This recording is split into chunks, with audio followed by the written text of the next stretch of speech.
In one corner, Joey Gallo. In the other, Chris Davis. Two of the mightiest hitters in the game. The Rangers slugger is known to launch some of the longest bombs you'll see today, while the A's man packs a power punch against his Texas rivals. This weekend's long ball bout takes place at Globe Life Park. Yeah, time for baseball tonight. And it seems like we've seen a lot of the Oakland A's lately, and we will see them for the final 4 games of the regular season beginning tonight. A's and Rangers from Globe Life Park. Hello again, folks. I'm Dave Raymond alongside CJ Nitkowski. This is the opening game in this 4-game series. We have seen a lot of one another lately, and in particular this year, when it comes to these two teams, you want to be at home when you're playing this series. It's been a really strange year for the Rangers against the Oakland A's. So we'll take a look at the numbers and what has happened here in Arlington compared to what has happened in Oakland. And you're absolutely right. It is a good thing that that is over with. A 1-8 record in the 9 games at Oakland Coliseum. That really doesn't make a lot of sense. But here at home, things have been much better. Scoring more runs against the A's here at home. We know, of course, the Rangers have just been great at home overall. But yes, whatever happened in Oakland Coliseum, and we're not completely sure, we're just glad it's over. Yeah, indeed. And one of the upshots of where these two teams are at this time of year is they get to play some of their younger players a little bit more, work toward the future, see what kind of talent they have. Drew Robinson, certainly one of those guys for the Rangers. He is. Now, this was a guy that made the team out of camp. There's been some up and down for him as far as going up and down to AAA. But when he has gotten an opportunity, he's done pretty well. And he's only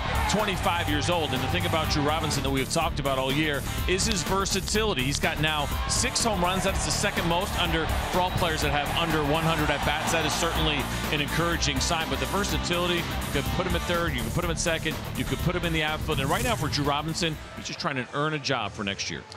So we'll have our eye on him as well as some others like Willie Calhoun. With the Oakland A's, they're all young guys. Yeah, they are. And this is kind of the story of the Oakland A's year in and year out. They have to stay young, controllable players that do not cost a lot of money. Now take a look at where their roster is in regards to their September lineups and their average age. That is the 4th youngest right now in Major League Baseball. So some guys like Chad Pinder, Matt Chapman, of course, Matt Olson now is out, which is some pretty good news. We saw him in Oakland. They have very good young players here with the A's. Yes, they do, and a great battle set here for these next 4 days with the Rangers and the Oakland A's.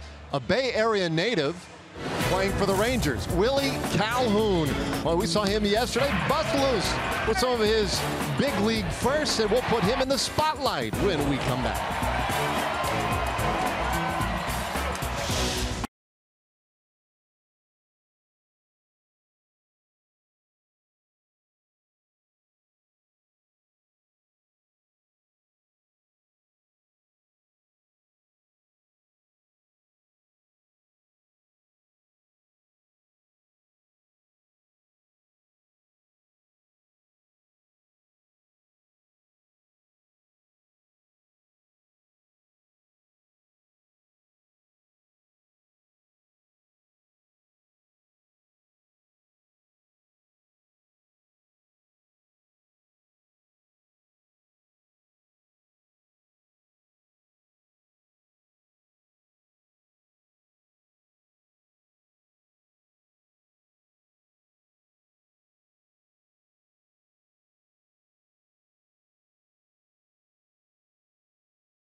This is Rangers baseball presented by AT&T.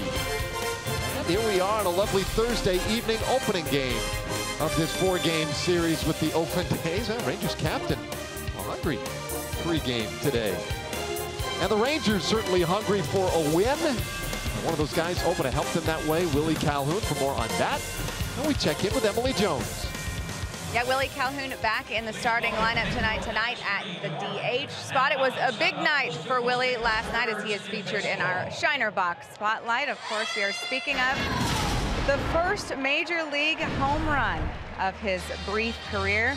Willie hit this one out to right field off of none other than Justin Verlander. He was excited about the feat last night after the game, said he was going to give the ball to his dad because he had been there for him from the beginning of his career and, of course, the beginning of his life. In order to get that home run ball back, all it took was an Adrian Beltre autographed cap and an Adrian Beltre autographed bat. Willie says he guess he owes him a solid for that one, guys.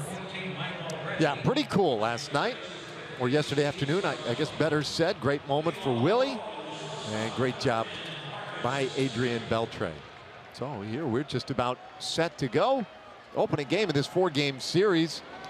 Right now the Rangers down at 4th in the division and have a 3-game pad over Oakland. As we take a look at the Oakland A's starting lineup tonight. Marcus Semien up top. Maybe on a little power surge. Matt Joyce, Jed Lowry, and then Chris Davis, who's been such a tough one on the Rangers his last 2 years.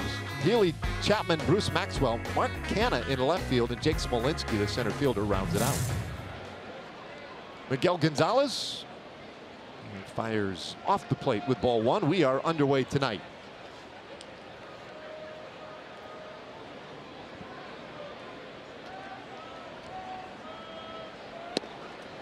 And there's a strike. Let's take a look at the forward pitch arsenal for Miguel Gonzales. 50% fastballs this year for Gonzales, averaging right around 91 miles an hour. You see the slider there, 21%. The curve, 17. And that split finger at 12% of the time. This one lofted back of second base.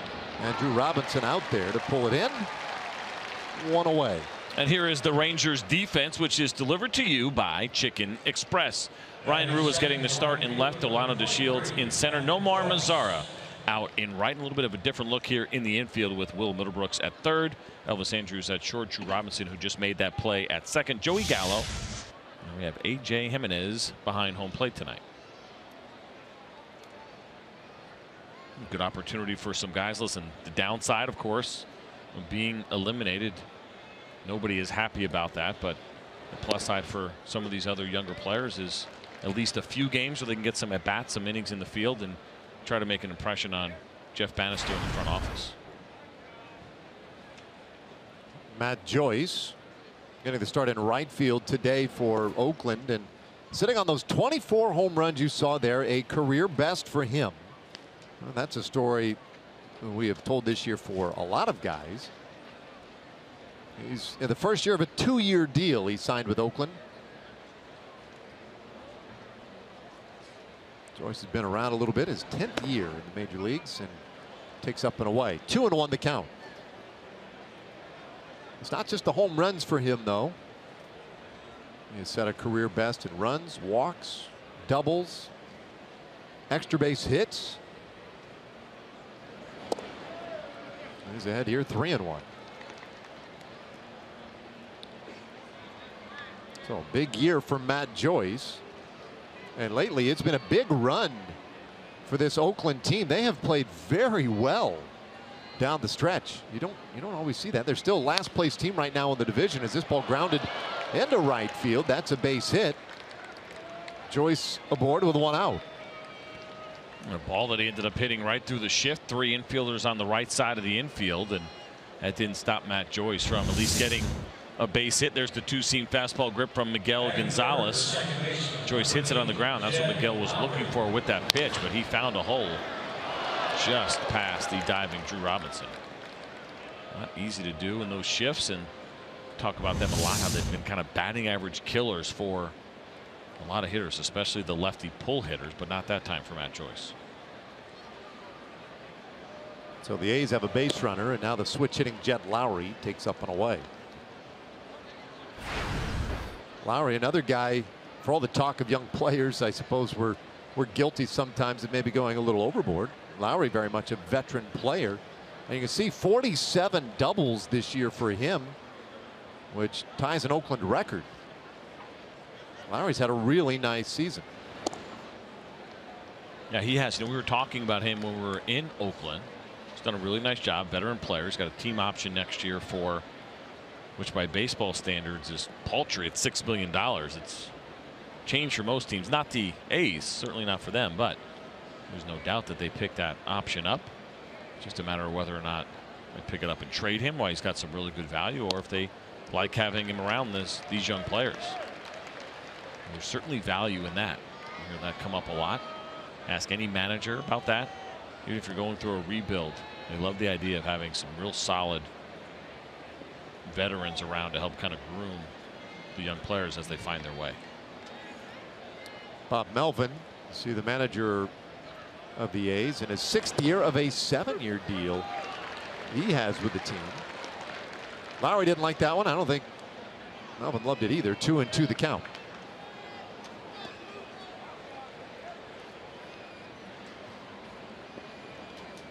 Oakland 12 games under 500, 73 wins, 85 losses. They are 25 games out of first place. And Lowry hits this ball out to right field, but right to Nomar Mazara, and there are 2 away.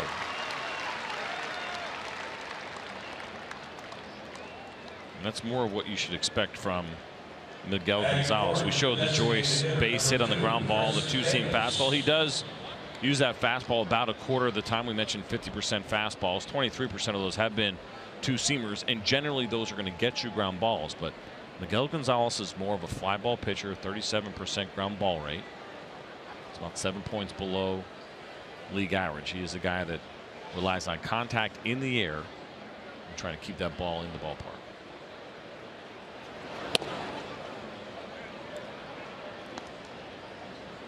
Chris Davis, look at this, since 2016 has 16 home runs against the Rangers. George Springer has 10 with the Astros.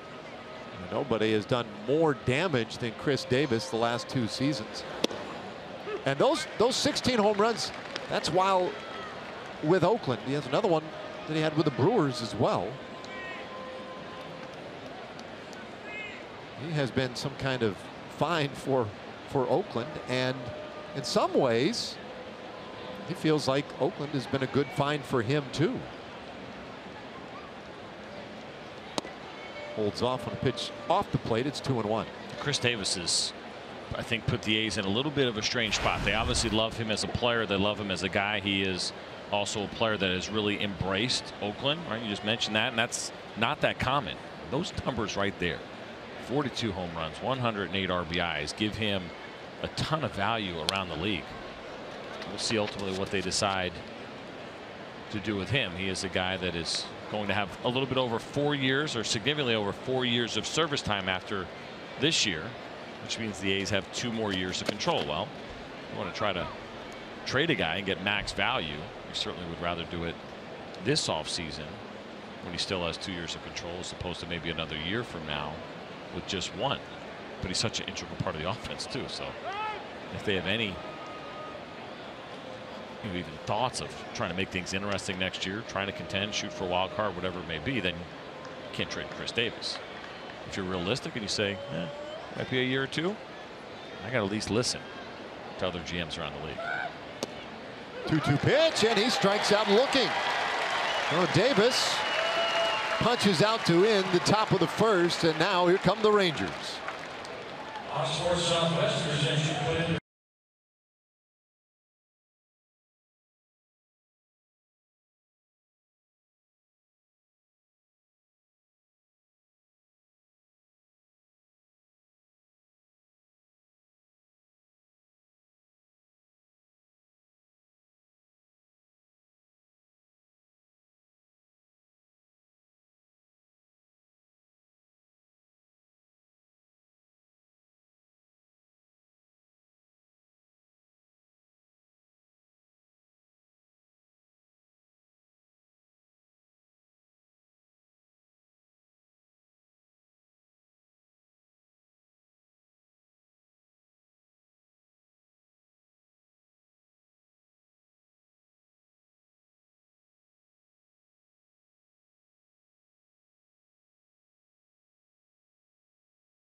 Now the Rangers. Let's take a look at the Southwest starting lineup for the Rangers tonight. Delano DeShields starting things off in center field. Elvis Andrus batting second. Mazzara, Ryan Rua in the cleanup spot, giving way to Joey Gallo. Then it's Will Middlebrooks at third base tonight. Calhoun, the DH. A.J. Jimenez behind the plate, and Drew Robinson rounds it out at second. They'll be going up against the lefty Sean Manaea, and it's a pretty simple pitch arsenal. The Ford pitch arsenal for Manaea. Very simple: fastball, changeup, and slider. The slider has been very good for him. Just a 170 batting average against that pitch. You see it there, though, 57% fastball. So certainly a lot of fastballs coming the Rangers' way tonight. It's a good fastball hitting team. Shields offers it the first pitch he sees. A fly ball out to right field, handled out there by Joyce, one away. Well, let's take a look at the A's defense behind Manaea tonight. Mark Canha in left, Jake Smolenski in center, Matt Joyce is in right. Chapman, Simeon, Larry, and Healy in the infield, and Maxwell will be behind the plate tonight, catching Sean Manaea. Well, Manaea, you remember, was scratched for his scheduled start with a sore back when we were in Oakland. But a couple of days ago, said that he was good to go, ready for this start here tonight, and dumps one in there for a strike to Elvis Andrus. I think interesting here on the part of the A's, right? That back is something that put him on the DL earlier this season. You say, well, would you just shut him down for the year? Well, they don't see it that way. They see that he's having a good season. He's given him 152 innings up to this point, 144 for him last year at the big league level. So I'd like to see that inning total continue to climb. Combined last year he threw 165. So one more start. That's the idea of continuing to push guys and try to get those innings up. That certainly makes sense. No, it makes sense until he hurts himself any further. I mean, that's... Yeah, if it's worse, I mean, obviously they have to be honest with themselves too, right? And listen to a guy, and if you feel like there's any risk, then no, you definitely don't put him out there. But if you feel like there's some value in him making 29 starts, right? He's made 28 this year, +1 in the minor leagues during a rehab. So this will be number 30 on the year. I do think they probably like the idea of that. Fly ball out to center field, holds up for a moment, and Smolenski able to get there. 2 out. And here comes Nomar Mazara. Not surprising either with Manaea. The numbers against lefties much better than righties. Righties have a 284 off of him this year, 16 home runs, while lefties have hit just 230 with 2 home runs. So, of course, we know the Rangers have some lefties in that lineup, 4 of them this evening.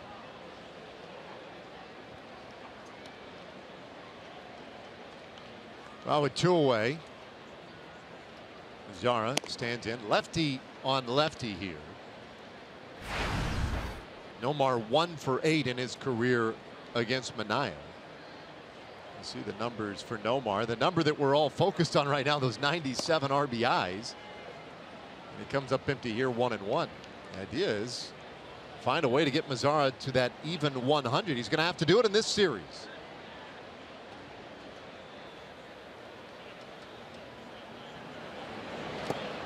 Off the plate, 2 balls and a strike. Nomar has matched his career high, hit 20 home runs last year as a rookie. He's hit 20 again this year. His 20th came on Sunday in Oakland, final game of that series. Joins Juan Gonzalez and Ruben Sierra. He's the only guys with 2 20-homer seasons before age 23 as he rolls this one into right field. Nomar is on with a base hit here in the first inning. Well, Nomar struggled against lefties this year as well, but he gets a fastball that was supposed to be away and finishes out over the plate a little bit more. Nomar does just enough to get this thing into right field. The diving Ryan Healy. I think for Nomar, he'll take every hit off a lefty that he can get. Came into tonight batting .218 against left-handed pitching. All right, so he's on now for Ryan Rua, cleanup hitter tonight. takes ball one. Our TXU Energy power player to watch.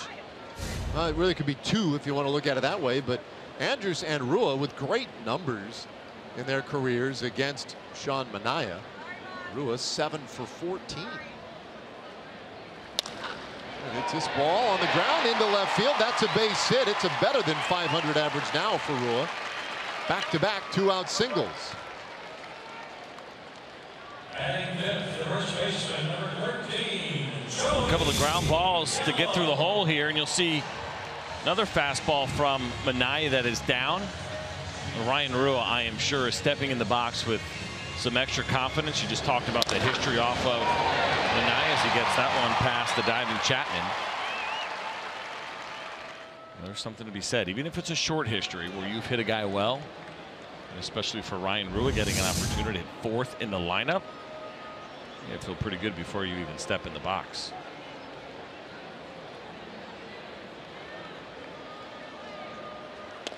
Ooh, inside to Gallo, got him on the elbow. Good thing he has that protective pad on his right elbow, and he looks to be fine as he heads down to first base. The bases are now loaded. And in sixth, the third baseman, number 15. Let's take a look. It sounded like it caught a good amount of that pad, and it certainly did. Those Evo Shield pads that most of those guys wear. You still feel it a little bit as you see Joey shaking out that right elbow. I mean, it absorbs most of the impact, but certainly not all of it. Ryan Healy chatted up today, was talking to Nomar Mazar. Now he'd like to talk to Joey Gallo. He looks like he's upset that he can't hold him on right now because the bases are loaded. So he's got to play back, but he made sure he got a couple of words in. Joey Gallo first. Middlebrooks takes the next pitch and rolls it right to second base. Jed Lowry throws him out, and the inning is done. The Rangers leave the bases loaded in their half of the first. They have no score going to the second inning.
The second here at Globe Life Park in Arlington, and I am pleased to be joined by a true American patriot, Colonel Doc Ballard here, throwing out the first pitch tonight.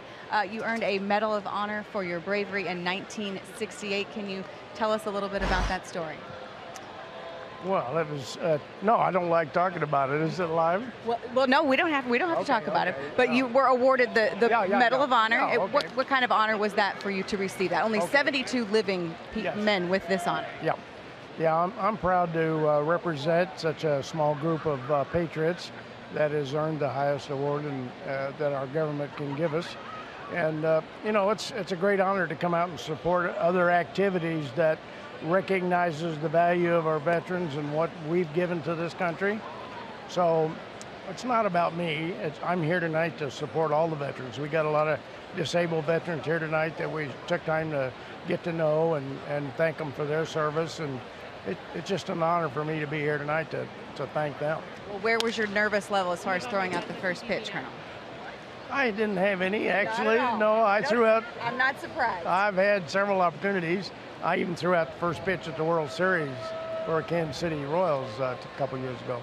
But, you know, again, it's not about me. It's certainly about the host that does so much for us as veterans. And it's just a great honor. I saw nobody take the knee tonight, so that was an outstanding improvement.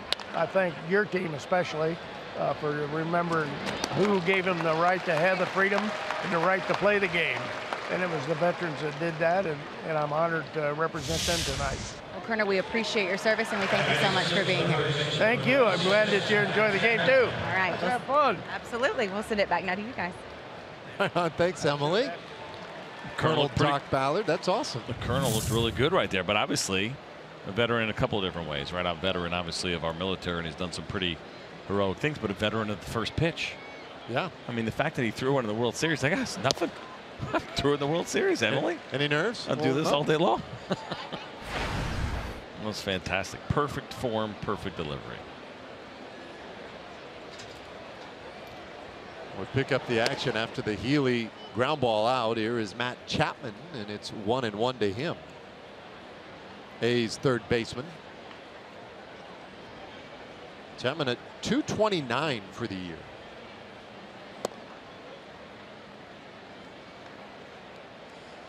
I heard Bob Melvin talking about Matt Chapman earlier this week and raving about his defense. We got to see him a little bit. Now, obviously, you still wait for the bat to come around. Bob Melvin's been around this game a pretty long time. He had no problem putting Chapman in the conversation with Nolan Arenado, which is about as big as it gets. Probably the best defensive third baseman. And listen, you love your own guys, no doubt. I haven't paid close enough attention, or maybe we just haven't seen the plays that have given him the opportunity to show it off. But I had to do a double take when I heard that. And Bob Melvin knows baseball. I don't think he was being hyperbolic. I believes in his guy, but he said, you got to see this glove. He was really excited about the defense. Of course, you got to have the glove to come with it. Nolan Arenado's a special player in the fact that he does it in big ways on both sides of the ball. But defensively, it felt like it was not that far away. That's an extreme compliment. It is. Because, you know, part of it is, of course, the glove and then the arm. That's the other thing. Arenado's got a rocket from third base. Chapman draws the walk here. But that's high praise, and like you say, I mean, maybe with a little exposure, perhaps even in this series, we'll get a glimpse of some of what he is talking about. Here is Bruce Maxwell.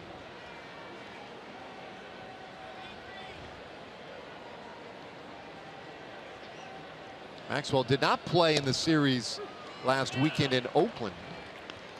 He had taken a foul ball off the mask and needed a couple of days before he was ready to go back into a ball game. In there tonight, .241 average, 3 home runs this year.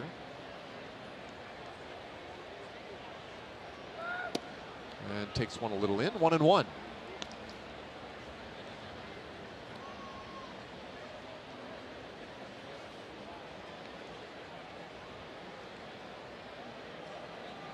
Maxwell has bounced into 10 double plays this year.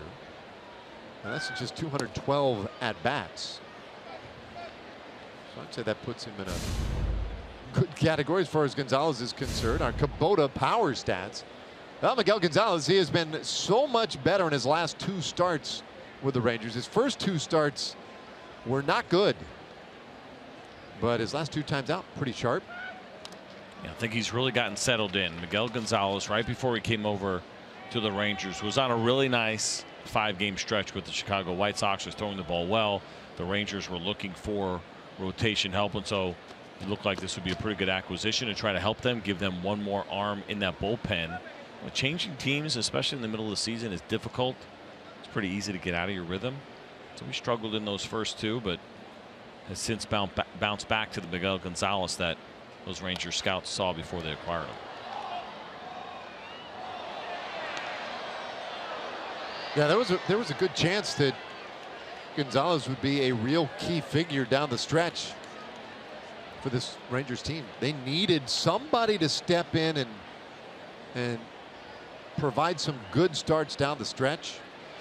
And the unfortunate thing was his first 2 times out did not go real well at all.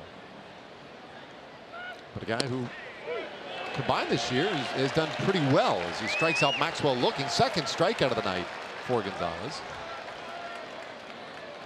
Second strikeout looking too, which is always an encouraging sign as far as how the ball looks coming out of your hand to opposing hitters. And in the case of that fastball and the 2-seam fastball from Miguel Gonzales, Maxwell saw this as a ball the entire way, with that late movement caught the inside part of the plate. Maxwell knew it.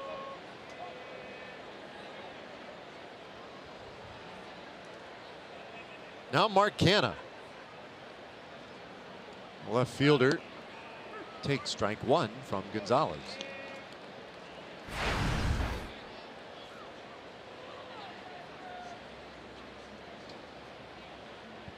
Canha's numbers this year, they have not been very good either. Today batting 8th.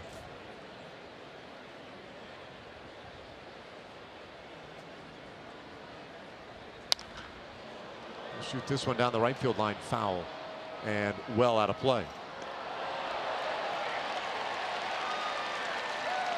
Nice play. Phone in one hand, glove in the other. He looks shocked right now. Got to snap it. Get it on the Twitter machine.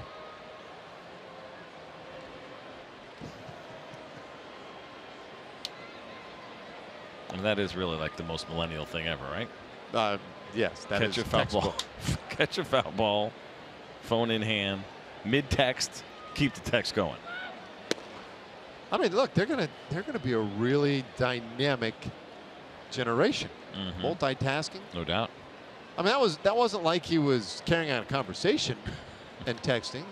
He was texting and catching a big league foul ball. You better pay attention. You might get another one. Don't worry, but he's on it. Yeah.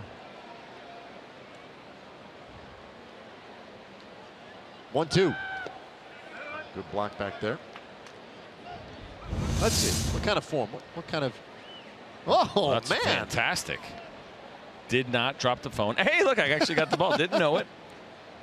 But that was a great play. And a high five. Well, now he was in a really tough spot, right? Because he's got his glove with the ball in it. He's got his phone. And then the girl sitting in front of him wanted a high five. He had a pretty difficult decision to make because he had no free hands. He gave her the glove. Didn't want to put the phone down and go bear high five. That's a no-no.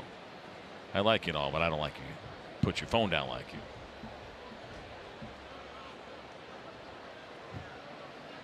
He's enjoying the game. Through an app. Popped up. Right behind home plate. Stays 2-2 on Canha. Now, probably you saw how he was putting the phone up to his ear. Like being at the game, of course, it's the greatest experience you can have. But then he's like, wait, if I put the app on, I could hear CJ and Dave talking at the same time, right? While I'm also watching the game. I can hear them. I can hear CJ and Dave. That's what he's saying right now. And everyone is very excited for him. It's on delay. Great job. Nice catch. I thought he was trying to hear the ocean. 2-2. Canha doing some battle here.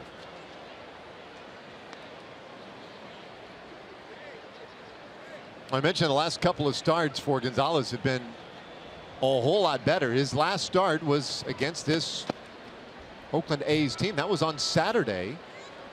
He gave up just 1 run. It was a solo home run to Chris Davis. A game Oakland ultimately won 1-0. I mean, he pitched a beauty that day, but unfortunately got no run support. 2-2. And a bouncer second base. Robinson to his left snares it. Throws over to first and gets Canha. And the inning is done. No runs for the A's. 1 foul ball for our fan. And we played 1.5 tonight. No score.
DJ, it is underway. Earlier today, the groundbreaking ceremony for Globe Life Field. Just across the way, you see Rangers ownership. Rob Manfred was there. Pudge. I guess that was the first pitch. And the gambler. He was catching. Yeah. Yeah, was that a strike? Without a doubt. Pitch out, maybe. You can't get those shovels at Home Depot either. No, I don't think so. Those are sweet. There's Pudge. Willie Calhoun starting things off in the second inning. Calhoun, AJ Jimenez, and then Drew Robinson. Calhoun hit a home run yesterday off Justin Verlander. Swings and misses at that changeup. 1-2. But that's exciting though, man. The groundbreaking and work already underway on Globe Life Field, which will be open the 2020 season. Willie chases strike three, a strikeout to begin the bottom of the second inning. Now here's what they're, that was just the first step, CJ. A few more steps and this is what we're going to have. This brand new, state-of-the-art Major League Stadium with a retractable roof. And how wide that hallway is. It is awesome. Of course, it'll all be built into Texas Live, the state-of-the-art entertainment district that is going up simultaneously. AJ Jimenez takes one outside for a ball. It's exciting. The renderings are cool. There's been some adjustments along the way. There's construction going on right now next door to us, so we get to see it as we're pulling into the ballpark, and you'll get to see that over the next couple of years. And even though it might seem like it's far away, it's not nearly as far away as what the A's are talking about. We're in Oakland. No, this is literally right across the street. Yeah. Good one. But what? Isn't that what you were talking about? Well, their ballpark. Yeah. They said maybe. We heard a lot about it when we were there. 2022, maybe 2023. Yeah. So they are. It's a ways away. They're not even that close. They're really not. I think it's further. No, it's like. I hope for their sake it's sooner than that. I do too. Everybody does. Jimenez strikes out swinging. And there are two away. Yeah, the A's, when we were there was, I mean, a considerable buzz about this new ballpark announcement. And then I went online and, because I wanted to read about it, get some of the details. There was no written piece about it at all. There was a video piece, which it was explained that they have begun conversations about serious interest in pursuing the acquisition of land. I'm like, well, what is that? That's far away. That's what that is. That is not a new stadium deal. That's excitement about a conversation that might happen. So anyway, but not to douse water on it. We're all rooting for something to happen out there in Oakland. Drew Robinson takes the ball, 1-1 the count, 2 out here in the second inning. I mean, they're turning spades over across the street right now. They're digging dirt. This thing's happening. Breaking ball and a little bit in. 2-1 to Drew Robinson. Now Drew has homered in back-to-back games now.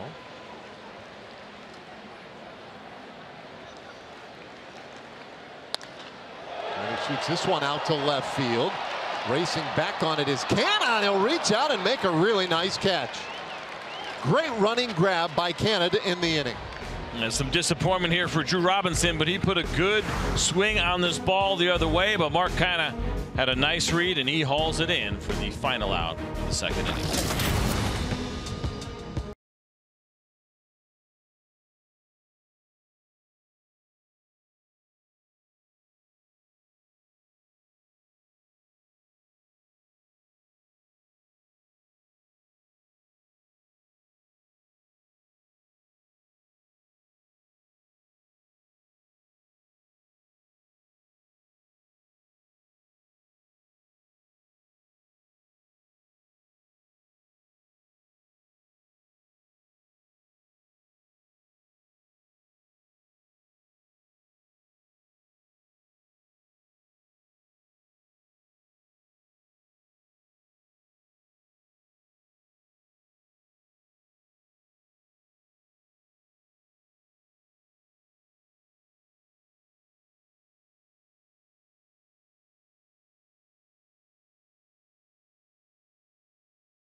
We go to the top of the third inning.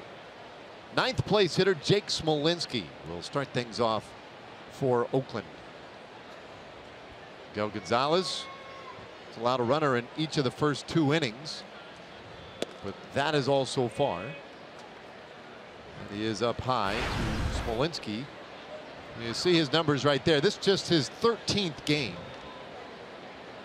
So not a whole lot of opportunity yet for him. And he takes strike 1.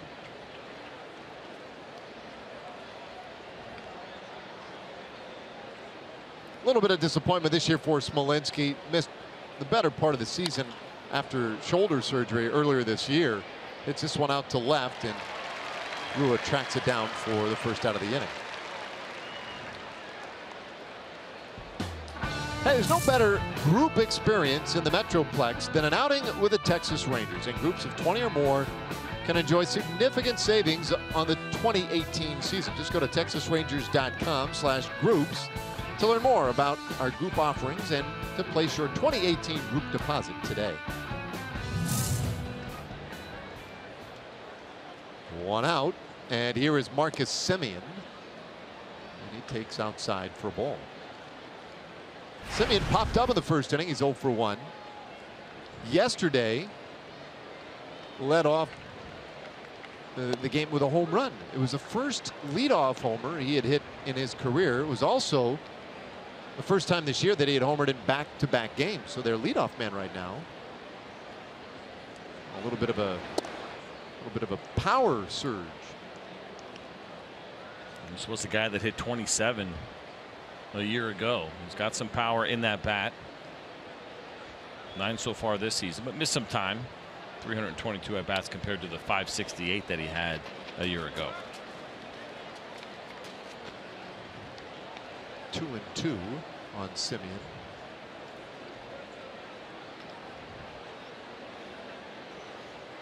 Yeah, he had a bruised wrist. 11 games into the year, and that was necessitated his first ever trip to the disabled list. He committed on that check swing, and that is another strikeout, 3rd of the night for Miguel Gonzales. All right, time for a Chevy game break. Let's find John Radigan. Over here, Dave, and the Cleveland Indians take the field looking for their 100th win of the season today. Carlos Carrasco delivers. He goes 8 1/3, strikes out 14 Twins, and the Tribe hit triple digits with their 100th victory, 5-2 today over Minnesota, guys. Yeah, thanks, John. And so there you have it. Cleveland Indians still good. They're a dangerous team. They are definitely poised for another World Series run as far as how deep that pitching is. The bullpen, of course, so significant. It's been interesting. Jason Kipnis has been playing center field for them. It's almost kind of a tryout with Jose Ramirez taking over at second. I want to say almost not quite the Wally Pipp story, but sort of, right? A little bit, yeah. I mean, Jason Kipnis got hurt. Jose Ramirez was their third baseman. They slid him over to second. They like the other options they have at third, guys like Giovanni Urshela, and so they've put Kipnis in center with Bradley Zimmer down. I'm just trying to figure out whether or not he's a viable option out there for the postseason. High pop-up just back of the infield, and Middlebrooks takes it. An 11-pitch 3rd inning for Miguel Gonzales, off to a great start tonight.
Time for our progressive fan of the game, and it is Riley Joe, 5 years old. Can you show us your Ranger bear?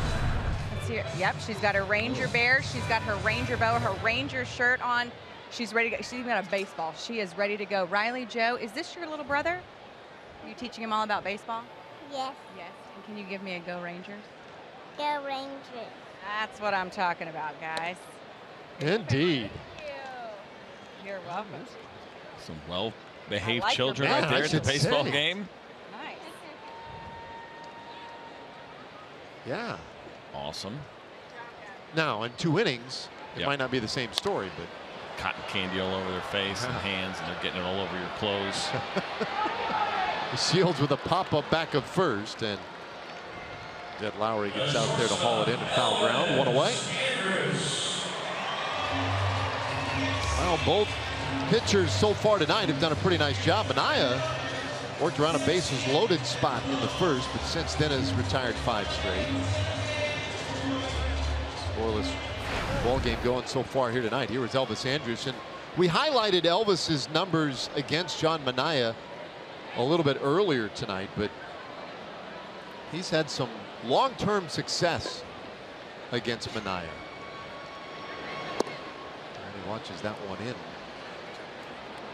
Elvis overall, just to kind of watch and keep an eye on his splits this year. He's having a great year. He's been MVP, I think, of the team as far as what he has done. But they're even. I mean, 300 against lefties, 299 against righties. You feel like maybe a little bit more tilted toward the lefties. You were just talking about what he's done against Minaya. You see it there, 9 for 16. Good for a 563 batting average. But what a year he has had. Those splits, when you're being productive and you see them even like that, there's really no way to defend Elvis Andrus this season. That's why you see defensively too. They play him straight up. That is about as straight up gets these days. It's just a testament to what Elvis has done, how he has used the whole field, whether it be lefty or righty. Quite honestly, that has become the extreme shift right there. 2-1. And it's off the plate. Because that's the defensive look that is so rare to see. You don't see this. I mean, there's not one defender shading anywhere. Like, even when we see something close to what we would call normal, you just see an outfielder. Well, that ball hammered down the left field line, but foul. Hit a mile. Full count. Elvis, knowing he just missed that, wishing he was just a little bit later on that pitch, caught it out front. That was a loud foul ball. 3-2 pitch, and that one spoiled the other direction this time.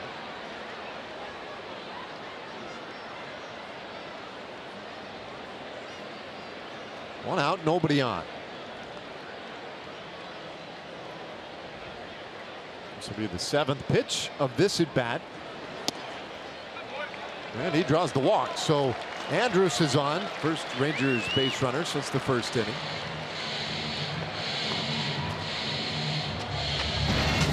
You know, Andrus, 20 home runs this year. Far and away a career best. 25 stolen bases. And you look at the other American League players who have been able to pull that one off. Altuve, Mookie Betts, Brett Gardner, Mike Trout. That's pretty good company.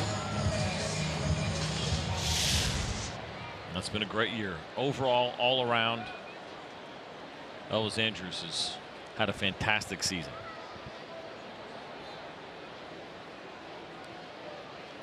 Now Mazzara taps it by the mound, shortstop. Simeon goes to the bag for one, on to first in time for the double play.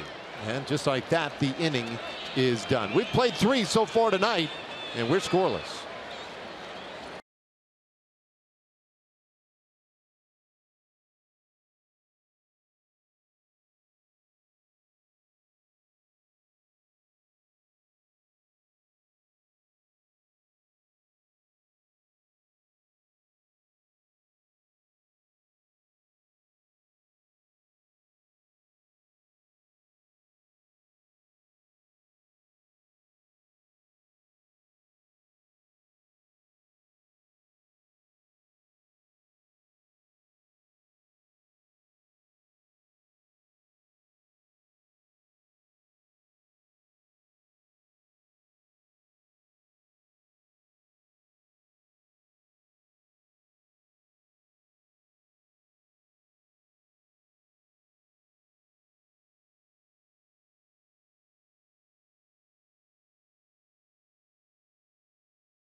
The big story. And how about this one?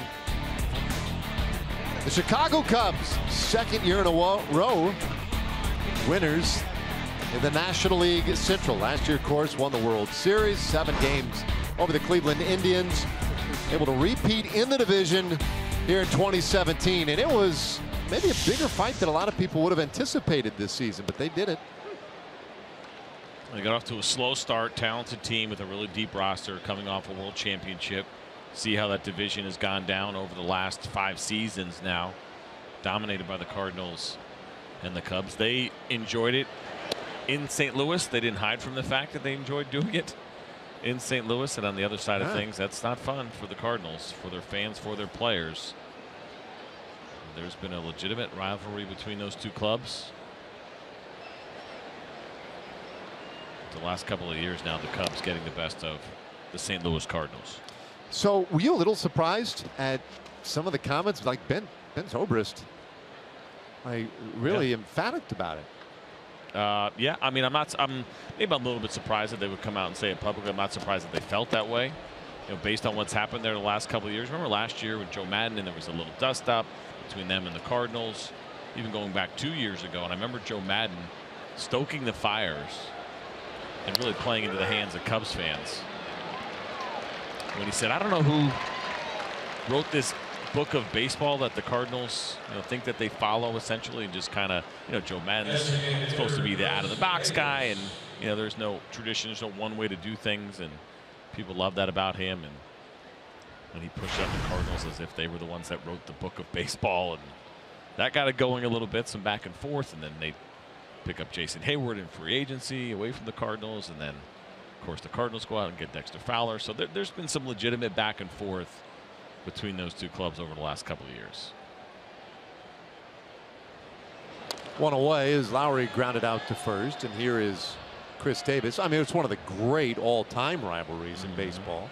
But that's the thing to me, is I feel like with as much movement as there is and roster turnover year to year, that sometimes maybe the rivalry part of it is lost on the players and is really resides much more with the fans. So it was kind of fun to see some of the players getting into it. Davis shanks this one foul the other way, and the count 0-2. A lot of that does go away. There is no doubt about that. But when something else happens, like I said, you know, bench is clearing. We've seen it here with the Astros and the Rangers the last couple of years. It's legitimate. At that point, then you dislike that team, and you're happy to celebrate on their field. You love the opportunity to knock them out.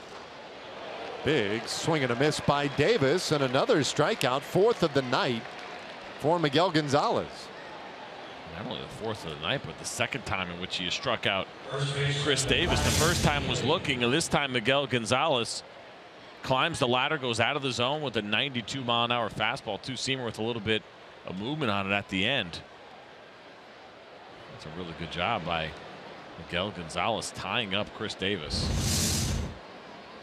The high fastball, that is without a doubt the trend, and it doesn't even matter how hard you throw. I think watching Kyle Hendricks last year with the Cubs, saw him pitching 87 to 89 and intentionally throwing up in the zone. Usually that kind of velocity was an accident. You would never do that on purpose. But more and more hitters with these uppercut swings, trying to get the ball in the air, having your fastball up in the zone makes a lot of sense. Breaking ball away, and that'll even things at 1-1 on Ryan Healy, who grounded out in the second. Well, that was the talk during spring training. I remember talking to Doug Brocail, and he was going on and on and on about trying to pitch up in the zone. Ground ball foul here. I was like, wait, what? Whoa. What? Slow down for a second. Because for, you know, like 120 years, it's been, you know, low and away. Yep. What? When in doubt, go down and away. Why? What's up with up? And then he explained, yeah, well, this whole thing about guys trying to lift. Can't lift it if they can't get up to it. I think about this though, even Little League, right? There was always that kid that could not lay off the high fastball.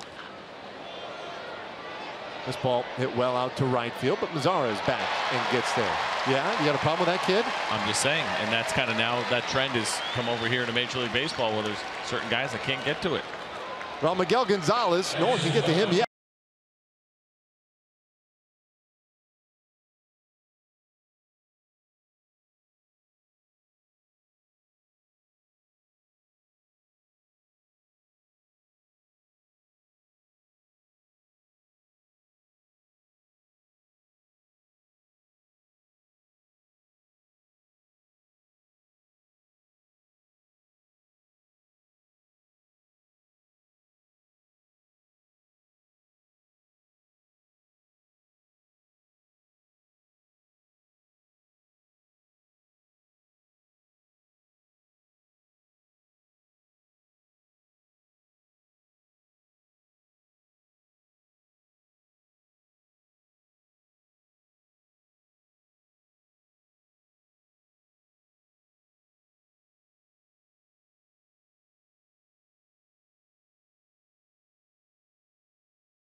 Deeper coverage of baseball presented by T-Mobile. The Indians, another 100-win season, third in their franchise's history, first time since 1995.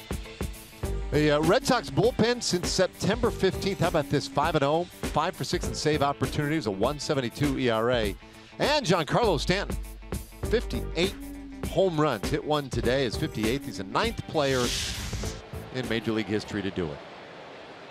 Can he get to 60? It's a big game in there somewhere. Right, it's probably a big game. 61, I'm not sure. We were talking earlier about Bruce Maxwell having to miss some time for concussions. Ugh. And he just got, he took one pretty solidly off the face mask there. This does not look good. Well, it certainly does, and he looks pretty concerned. Does not like the way that he's feeling right now. And I got to believe once you've been through it once, you know, the idea of even going through it again. You see this fastball here from Minaya. You know, I was reading who's the catcher? I think it's Tyler Flowers with the Braves. Is part owner of a company that's trying to come up with a better mask, right? So I was reading the article, and they're just talking about. I don't know if it's just because we see so much more baseball on TV. It does seem like we see a lot more of this, right? And maybe it's just that we're paying closer attention. But the amount of foul balls, foul tips. I mean, Robinson Chirinos has worn it a bunch this year, working his tail off back there, right? And could it be because the velocities are harder? The swings, as we were just talking about, have become a little bit more uppercut. So now we're seeing, more and more foul tips, more foul balls. We don't know. They don't count them and say, here's how many and here's the increase. But I feel like, obviously we're much more aware and concerned for these guys, which is great. But I feel like what's happening right here, where we're stopping, looking, talking to guys, it's happening at a higher rate than we've ever seen before. It's getting pretty scary. Did you see the way Chirinos was watching that go down? Man, because he certainly gets it, right? But he was looking on with an incredible look, concentration, and focus on that situation. And I get it. I mean, he's had his terrible run-ins with concussions as well. Lost a lot of time in his career to it. Maxwell, I noticed when he took off the mask and trainer came out and everything, he was going to his jaw. And the way that foul ball went off the face mask, it turned the face mask underneath. It looked like it hit the lower part of the jaw, or moved it a little bit in such a way that wasn't very comfortable. Yeah, pretty interesting mask that he has there too. I don't know if I've seen that one before. Now he has the old school kind of two-piece mask, right, where the mask comes off as opposed to the hockey style mask, but you see it there and you can almost see it hit his right chin. That also has a lot of padding at the bottom. I don't think I've ever seen a two-piece mask with that much padding. Boy, that ball just smoked down to third, but handled cleanly by Chapman. Well, there is one away. That looks really thick, right? I don't know if it's just because of the colors that it sticks out or how far down it goes. Every catcher is different as far as what they prefer. The style of mask, we've talked about this before over the course of the year. The two-piece, obviously with the movement, a lot of people will tell you they like that because the mask will be absorbing more of that foul tip, but then the hockey mask, which some guys are more comfortable with, will also kind of rattle your head a little bit more because it has nowhere to go. By the way, did you see that Nolan Arenado play down at third base? Does that count? I mean, that ball was blistered. It was blistered. Showed great range.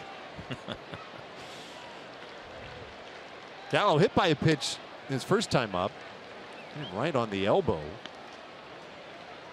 That loaded the bases in the first inning. And then on the very next pitch, Will Middlebrooks grounded out, and it ended the inning. 1-1. And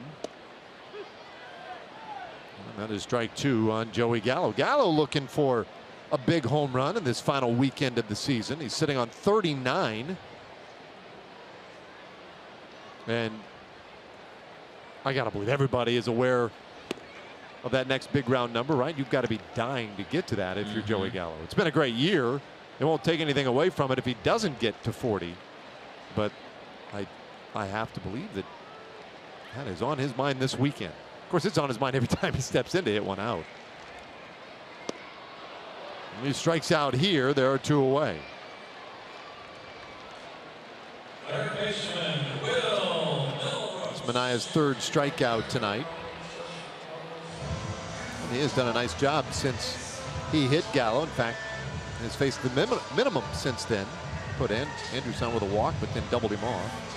Manaya's kind of an interesting guy to watch, not overpowering with the fastball. You don't see a ton of arm side run on his fastball like you see from a lot of lefties, right? A lot of times those lefties rely on a good 2-seam fastball away that has good sink. It's not a very deep repertoire with the fastball, changeup, slider combination. You look at the breaking ball, it's not necessarily a huge one either, but a guy that seems to be hitting his spots, in these Rangers hitters having a difficult time with the fastball. Simeon gobbles up another ground ball, and it's a 10-pitch 4th inning for Sean Manaea. We head to the 5th, no score.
By Southwest.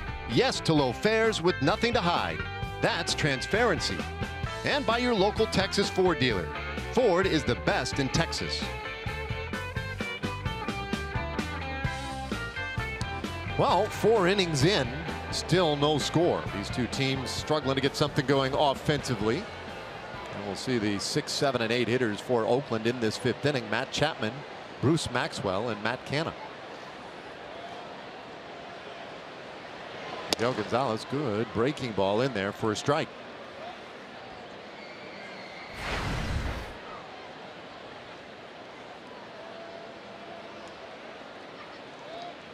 Chapman walked earlier, hits this ball well out to center field. DeShields going back. He'll look up, and that one is gone. Just enough to get over the wall in center field. Chapman's 14th home run of the year. And Oakland leads it 1-0.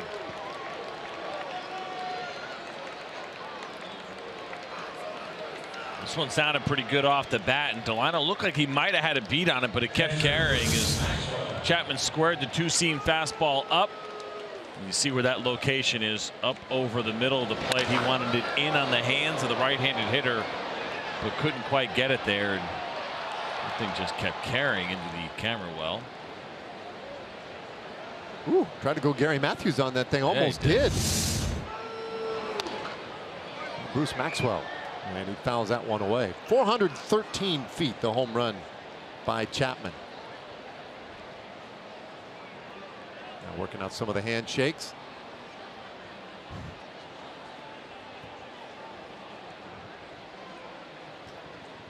Got to come up with a good handshake for you and I. We got all off season. We'll work on it. What would we celebrate? Rangers home runs. Oh. Yeah. Okay, yeah. So celebrate times I break 80. So we actually don't need to work on No anything.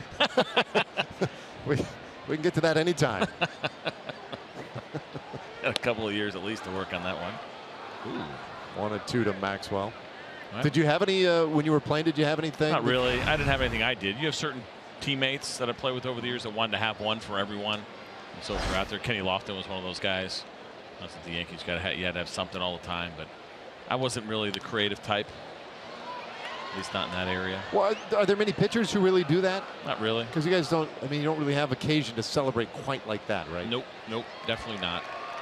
But if you're in the dugout with a guy, you may have one. If you're tight with the position player, you may come up with something. Especially for the starting pitchers that are in the dugout all the time. Did you see Starlin Castro's celebration recently? Fantastic. But I think that's more Didi Gregorius because he was also doing it for Aaron Hicks, who hit a home run in that game. So I don't think it was Castro. I think it was Didi Gregorius. My favorite part was Torreyes, who was the cameraman. Yeah. Who, you know, he's not a big guy. He's like 5'6", I think. And so he's got the little basket carry thing, or whatever basket, it was. all the stuff using the camera. So I think, and I'm not sure, I think this was a Didi Gregorius invention. But yeah, I did see it, and it's a good one. Yeah, as far as celebrations go, and if you haven't seen it, I would encourage you to just look it up. Starlin Castro home run celebration or Starlin Castro fake press conference. I think Greg Bird also hit home run in that game, and he got the fake interview where Didi would ask him questions. That's the greatest part. And there's a lot of great parts of being a big leaguer. But one of the greatest parts is that regardless of how old you are, you get to act like a child. You get to act like a little boy while you're an adult with the job. It's great. Inside to Maxwell. It's a full count. And this will be the 9th pitch of this at bat. Gonzales has had his way so far tonight. He has allowed just the 2 hits. 1 walk, and Maxwell lifts this one out into left field. Rua back, running out of room, but he makes the catch. 1 away. Well, show your spirit year-round and stock up on Rangers gear at our team stores. Check out the Rangers team store in Fort Worth at Sundance Square or at the Majestic Grand Slam gift shop inside Globe Life Park. See hours and store info at TexasRangers.com/retail.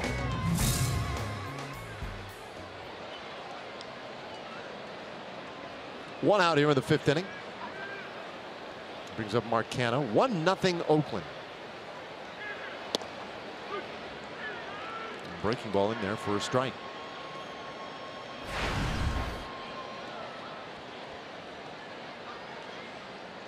Canna up and down all year this year with Oakland. This is his 54th game, but he has had 4 stints with a big club. Miguel Gonzales is seeing some pretty big swings off him. You saw that swing right there that Mark Cannon took. Bruce Maxwell drove that ball out to left field pretty well at the base of the wall that Rua caught. And then, of course, the Chapman home run to lead off this inning. So if I'm him right now, he's recognizing those comfortable swings that some of these Oakland A's hitters are taking, even in an 0-1 count. So when we start to use that phrase, maybe move some guys' feet, make sure they're not too comfortable right now based on what he's seeing. 0-2. Well, we'll do it again. It's kind of pitching 101 where you go up and in or in at the belt. I try to get a guy to be a little bit more aware in so you can open up the outside part of the plate. But we've seen Mark Cannon take some pretty big hacks in this at bat.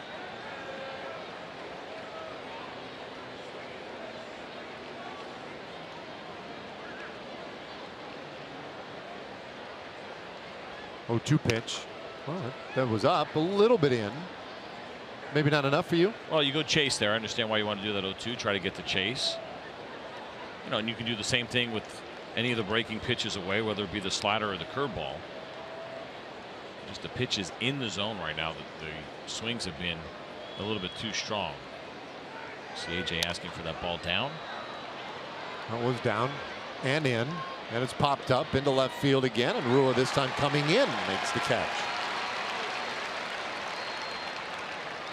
So following the home run, 2 fly balls to left field, and here's Jake Smolenski now. Now batting center fielder Jake Smolenski.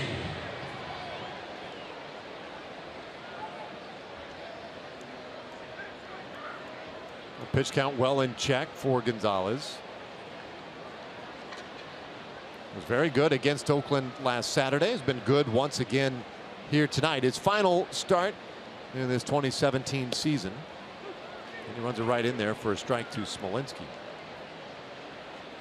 Mentioned earlier that this guy had shoulder surgery in March and nearly missed the entire year. Was on the 60-day DL and just called up on September 1st.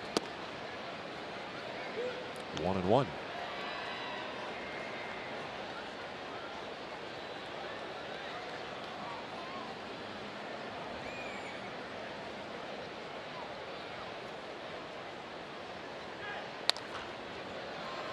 Popped up first base side, and this one will end up in the seats. Smolenski also has this sort of odd distinction right now of being on a 31 game streak without an RBI. He does not have an RBI this year. And it's the longest RBI-less streak by an A's player in the last 34 years. I was going to say it can't be as long as the one Caleb Joseph had last year with the Baltimore Orioles. Yeah, Joseph. He went the whole year. Bouncer shortstop. And Andrews will throw him out. It'll end the inning. The home run by Matt Chapman, though, has broken the scoreless tie. We're halfway there tonight. 1-0 Oakland.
Scoreless tie here, and they lead 1-0. Tomorrow, our AT&T pitching matchup. Raul Alcantara, we saw him last weekend. He was pretty good. Martin Perez will make his final 2017 start, looking for his 13th win of the year. Willie Calhoun swings at the first pitch, rolls it to the left side of the infield, and the throw is high. And Calhoun safe at first. We'll see how this one is scored. He'll go to second base on the error. I don't know if it'll be a hit and error or just a two-base error, but not a totally routine play the way Simeon was set up. It is a two-base error. Yeah, let's see the ground ball hit here as Simeon had to go to his right, back to the traditional shortstop position, and Willie Calhoun probably out if Simeon makes that throw. And how interesting is that to watch big leaguers as he is blowing a bubble. You see Willie Calhoun making his way down the line. Simeon was blowing a bubble. It's just natural things that you do. You don't even realize that you're doing it as he was fielding that ball. Of course, a guy who really struggled with errors a year ago. Nice bunt, third base side, and handled beautifully by Chapman. We get a little glimpse of his defense at third. But Calhoun moved up to third base on the play. The second baseman. Sacrifice bunt for A.J. Jimenez. I think in the case of Jeff Bannister, you want to see guys do the little things, right? I mean, I know on one side you say, well, Jimenez doesn't get a lot of at bats. Would you want him to go ahead and go full at bat? Well, I want to see also he can do the little things when it matters, and he does a nice job of getting that bunt down. That is exactly what you want to do. Everything you possibly can to make sure that the third baseman fields that ball. If he does, then of course you know that Willie Calhoun could just stroll to second base. And so that's great execution of the sacrifice bunt with the runner on second base. And now the infield all in on the edge of the grass. There's Willie 90 feet away. Drew Robinson 0 for 1. See the 6 home runs and the 12 RBIs. And for Robinson, that's with somewhat limited at bats. Was this one foul?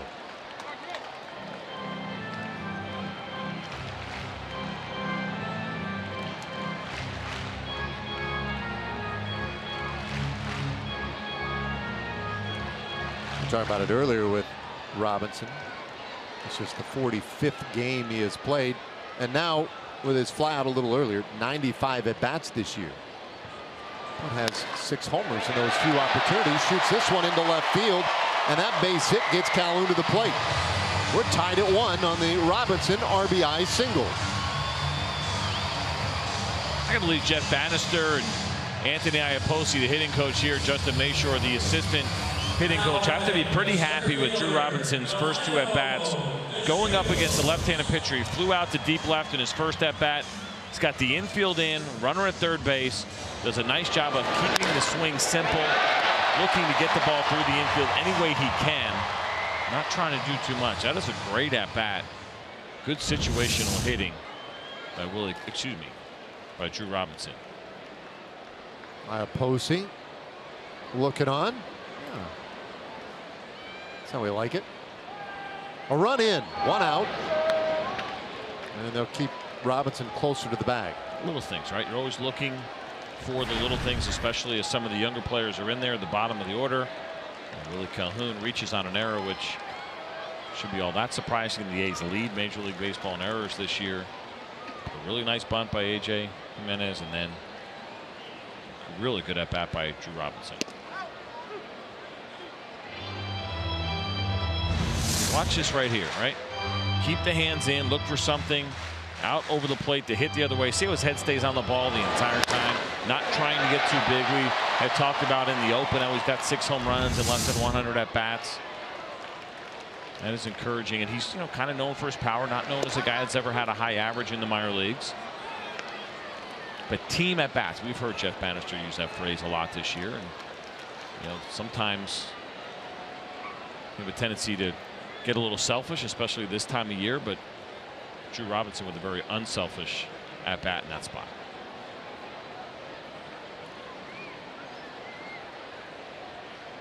Oh, 2 pitch and a swing and a miss. So DeShields strikes out. 2 away in the 5th inning. Time for a Chevy game break. Send it back once again to John Radigan. Hey, thank you. Brewers still fighting for their playoff lives in that National League wild card race. A little bit closer as this Brett Phillips RBI double scores the winning run against the Reds, and they move to within 2 back of Colorado for that final playoff spot in the National League wild card race, guys.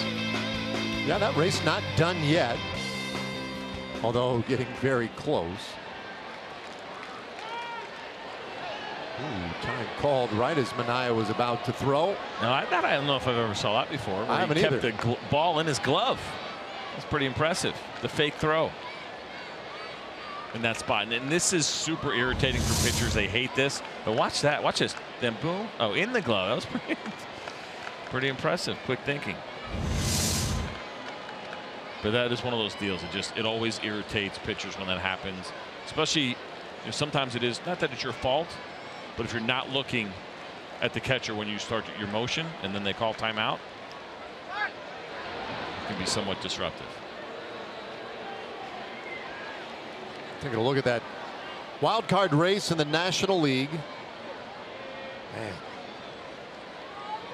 Rockies, you feel like you're in pretty good shape, but we've seen stranger things.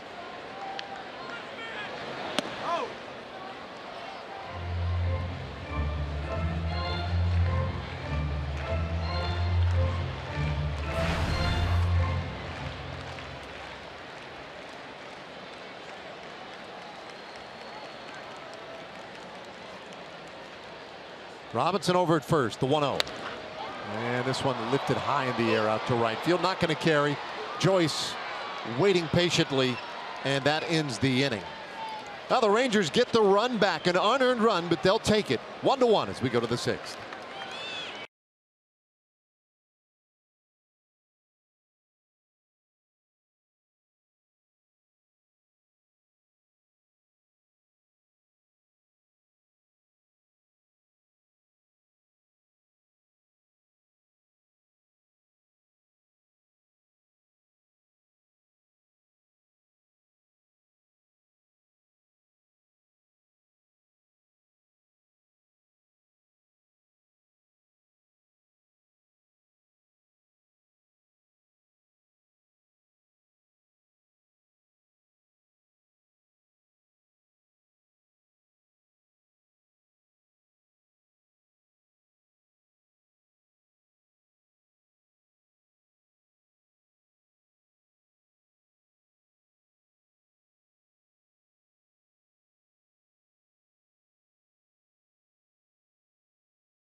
Here at Globe Life Park in Arlington, 1-1 in the opener of this 4-game series between the A's and the Rangers, and it is time for our State Farm winning combination. And for one Joey Gallo, it has been adjusting to this big league lifestyle, adjusting to life in the bigs at the plate and also in the field. Joey's defense has been pretty stellar when you consider he's played all over third base, left field, first base. Asked Joey where he feels the most comfortable. He said, honestly, I think first, because I feel like I'm athletic. I can use my length there, use my athleticism there, and I like to bail my guys out if they make a bad throw every now and then, guys. I like him there too. What do you think, CJ? It's been, for me, his best position so far that we have seen defensively. And you take a guy who has the glove to play third base in the big leagues, and he does. Obviously, the Rangers have a pretty good third baseman in Adrian Beltre, but you take him and you slide it over to first, and it's not like you're hiding Joey Gallo over at first base, and he's a pretty big guy, so he's tough to hide anyway. But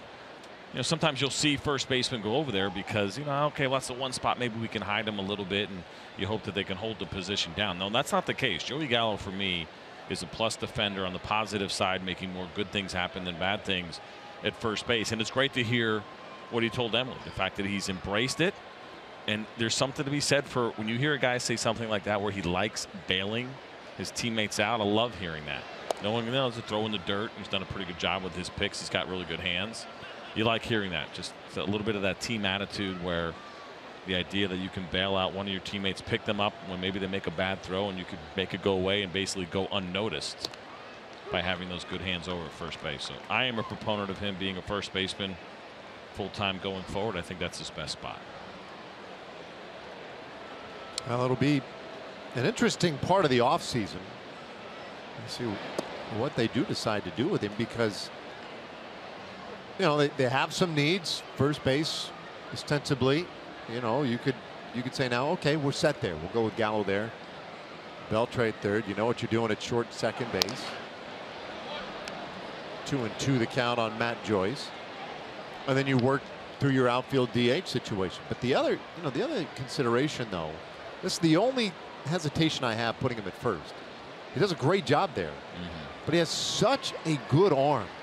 Yep. And I love the way it played in the outfield, and of course at third base. I feel like you don't get to use it quite as effectively or often at first. No doubt. You're right about that. And he does have a great arm.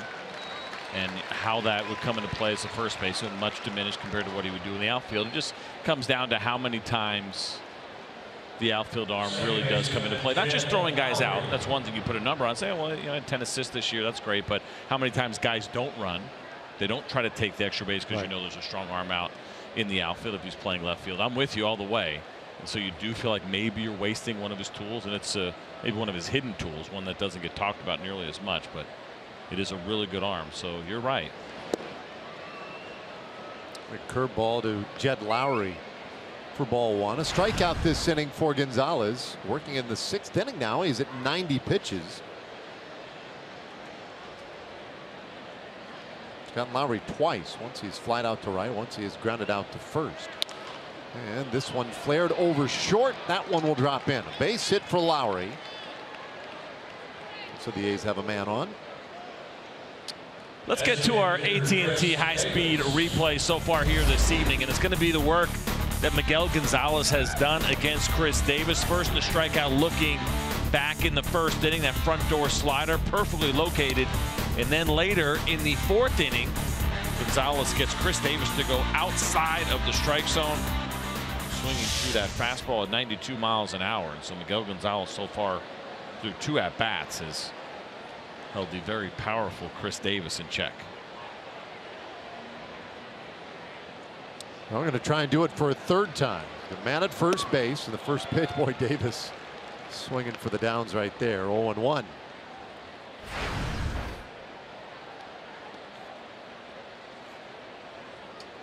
.42 home runs, 108 RBIs, and say what you will about Chris Davis, he has a strong sock game going tonight.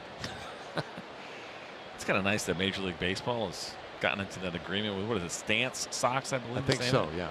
But just to see some guys do some different things without it being so, you know, absurdly ridiculous. So the Players Weekend Sox, was that the weekend they had the crazy socks? Yeah. Like the multiple colors? Yeah, I was a little down on that. Oh, you didn't dig that? That was too chaotic for my brain. I just couldn't take it in. I didn't know what was going on exactly.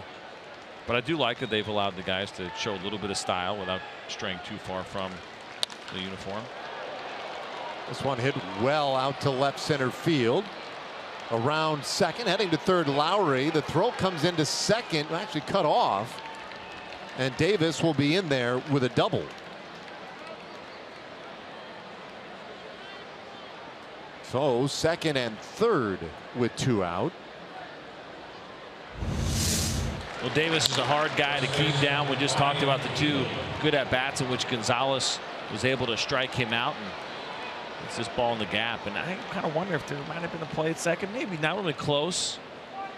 As Elvis Andrus cut it off and then looked and then realized it was too late. Good job by Ryan Rua to get over there too, by the way, get that ball in quickly. I think a lot of people thought maybe double right off the bat. Jed Lowry coasting to third very easily. Doug Bocale out there quickly to have a word. Well, I wonder how much of that potential play at second that never was, you know, how much of that could be attributed to A lot of different personnel out on the field right now. Middlebrooks third, Rule left, Robinson at second base. A very different look and feel, no doubt, for Elvis Andrus out there at shortstop at the moment. Yeah, so in that situation, a couple things. Elvis, of course, has that internal clock, has an idea when he thinks Chris Davis is going to be there, whether or not there'll even be a play. But then it's also on Drew Robinson to let him know, cut hold, let it go, whatever it may be in that spot if he thinks there's going to be a play. So the communication certainly varies a little bit as you start to see some different personnel out there at this point in the season. Healy is 0 for 2. And up in a big spot right here, a 1-1 game, 6th inning. Gonzales pitch, there's a swing and a miss. So activity in the bullpen. Nick Gardewine. They've been tossing out there for a few minutes, so he is likely ready to go if needed. Remember this with Ryan Healy. This is a guy who does not walk hardly at all. 3.7. That is his walk rate this year. He will go out of the zone. Miguel Gonzales way ahead in the count. Does not have to throw him a strike over these next couple of pitches. Been moving him further and further out with each pitch. That one too far out. Ball and 2 strikes on Healy. Talking about his walk rate. Healy with the 22 walks. 141 strikeouts. That's not outlandish, certainly by 2017 standards. That is a big number. 1-2. Flared out over second, drops in, base hit. The Shields charging. The throw to the plate is high. The throw now down to second is in time, and they get Healy. Well, that was not a given either. The throw there a little tall, but the tag may have just clipped him up high on the helmet. An 8-2-6 put out to win the inning. We'll take a look at this because Bob Melvin is going to ask the people up in the A's clubhouse to see whether or not they want to challenge his play. It looks like he is out right there. It does look like Elvis gets the tag on the elbow before the left foot hits the bag. Man. And that is really, really close, and Bob Melvin has decided not to challenge this. So that does in the inning, but 2 runs across. 3-1 Oakland as we go to the last of the 6th. Make your pick now, red, blue, or green. To assist you making a pick, the Ozarka Dot Racing standings. Reminder, this is an exhibition. No wagering, please. Make your pick now.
Slam inning brought to you by Sonic Drive-In. Our jackpot tonight, $200 plus dinner for 2 at Sonic Drive-In.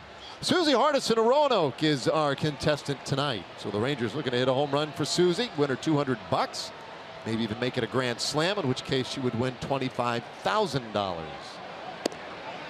Omar Mazara to start things off, and he takes Ball one from Sean Manaea.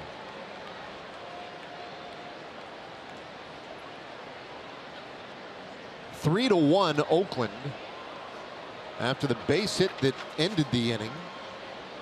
Plated a couple of runs. Healy had the base hit to center. Got both runs home, but then was gunned down trying to make it a double.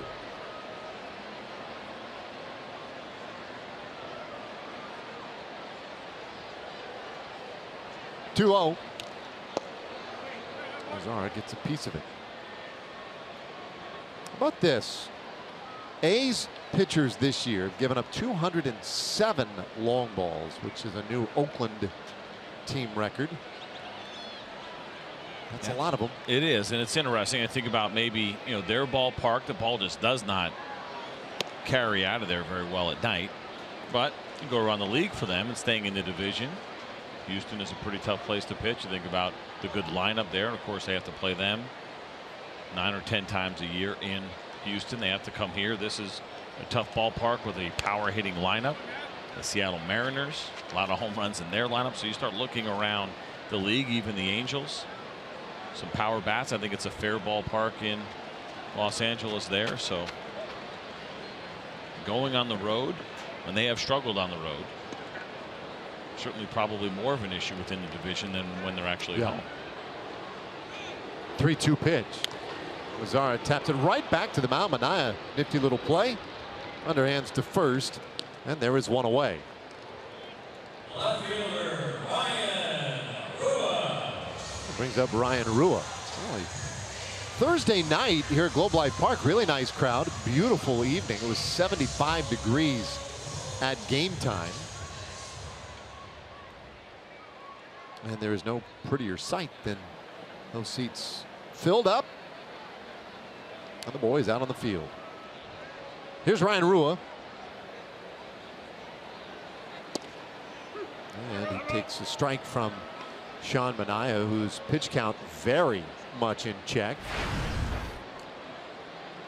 Manaea, the last 3 innings, has used 10 pitches in each of them. This one's going to cost him a little bit more than the previous 3 as Rua goes to 1-1. Ryan has a hit tonight in 2 tries.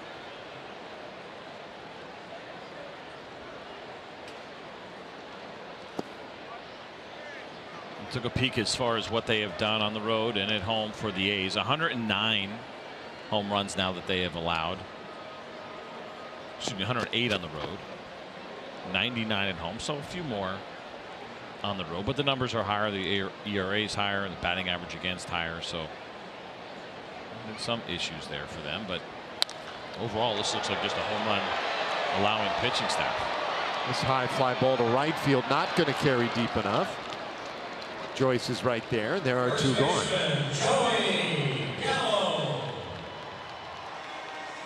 Hey, don't miss a minute of the action in 2018. TexasRangers.com/seasons is the place to deposit for your 2018 season tickets.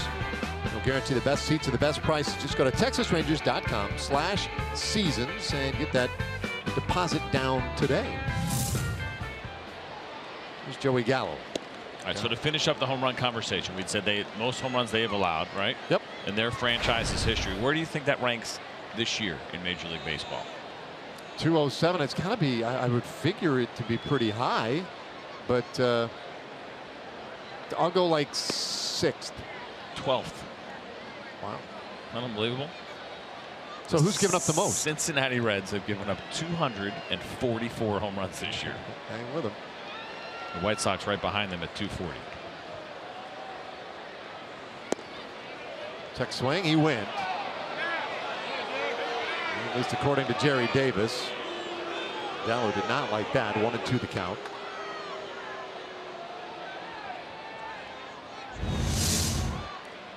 Take a look at this pitch here. 91 miles an hour, just above the zone.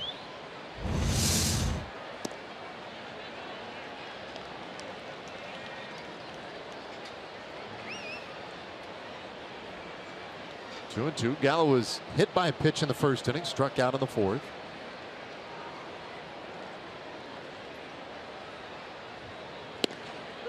And he takes strike 3 looking. We were all looking at that one. It's a 1-2-3. 6th inning, and off to the 7th we go.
It is now time for the Ford game summary. Let's take a look at this home run by Matt Chapman.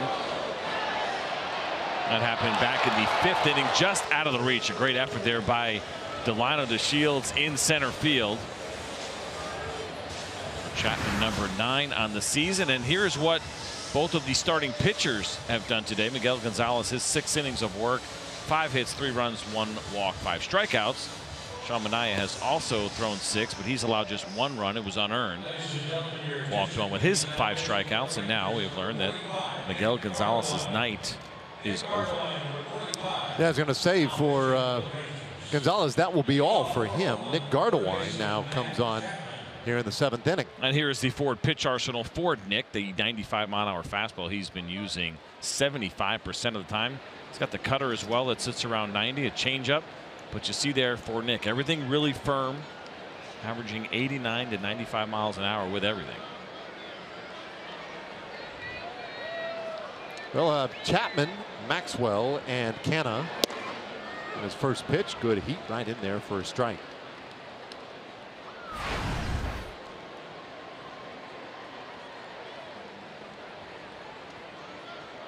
Well, that home run started the scoring tonight. He was leading off the 5th inning, and they added 2 more runs in the 6th.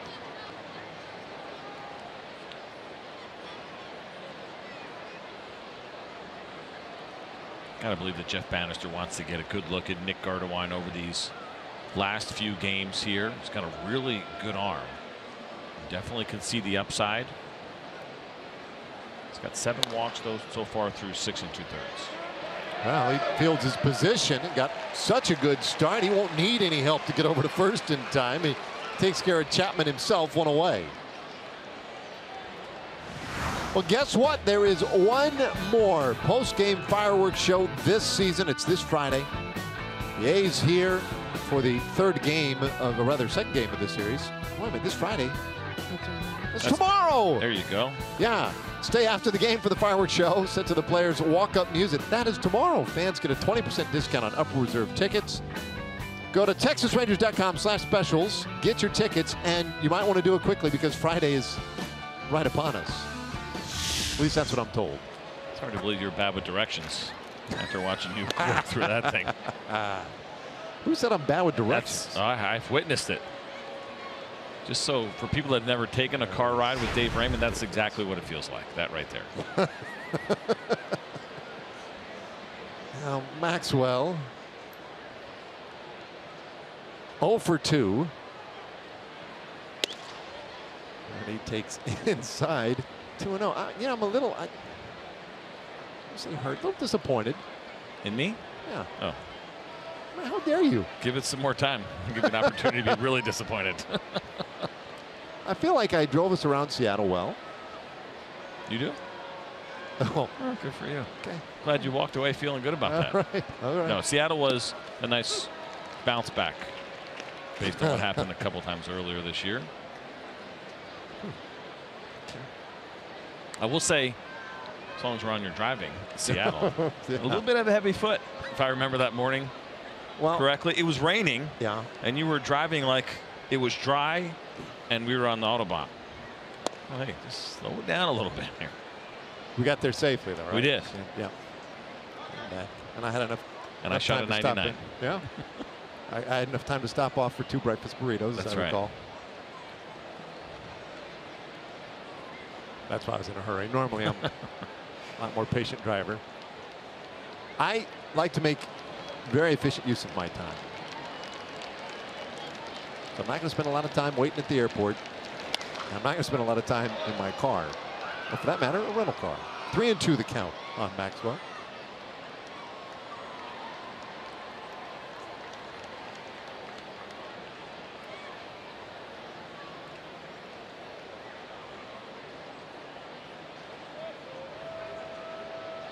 .241 average for Maxwell. A little bit of power there, not a ton. Shoots this one out to left field. That'll drop in, a base hit. So Gardewine allows his first hit of the night. Keep an eye on this guy. He's interesting. Big, strong guy. The Rangers have tried to pound him in. That's what we've seen through his first couple of at-bats. But we've also seen him hit the ground out, or excuse me, the strikeout in his first at-bat. But then that deep fly ball to left field.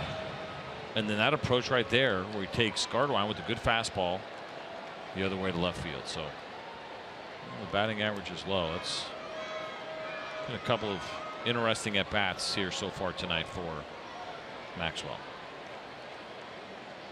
Get to the spot of the order now where things have slowed down a little bit for Oakland. Bouncing ball foul. The 8, 9, and leadoff hitters tonight are a combined 0 for 7. Now the rest of the order, 2 through 7. Everybody has at least one hit. McKenna and Smolenski each 0 for 2 so far tonight.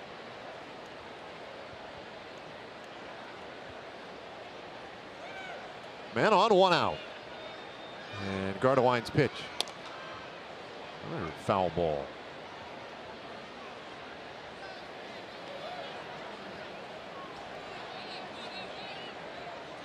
Three to 1 Oakland. Oakland has played extraordinarily well in this month of September. There's their skipper Bob Melvin, and he was officially extended today. And he will manage this team through 2019. So good for the next 2 years. You see what he's done. And now almost 7 full seasons, a chance to finish above 500 for that 7-year stretch, depending on how these last 4 games finish for them. It's been a good career for Bob Melvin. Played for a long time now. Has done a nice job here, first as a big league coach and then getting some opportunities to manage. Well respected, obviously, by the Oakland A's in their front office, and they're the guy that they'd like to see. He's the guy they'd like to see continuing leading things in Oakland. Bouncer shortstop. They'll go to second 1, and Robinson's relay in time. Double play. 6-4-3 twin killing behind Nick Gardewine ends the inning. Now Elvis Andrus continues to have a really nice defensive year, and the Texas Rangers continue to turn double plays. Drew Robinson with the perfect throw, and there is the stretch. Joey Gallo.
Here as we go to the bottom of the 7th inning. 3-1 Oakland, and the Rangers offense trying to find that ignition switch. They will send Will Middlebrooks, Willie Calhoun, and A.J. Jimenez here in the 7th inning. Sean Manaea has been pretty stingy tonight, and he starts Middlebrooks off with ball 1. A ground ball to second, a ground ball to short tonight for Middlebrooks. But he takes low. It's 2-0.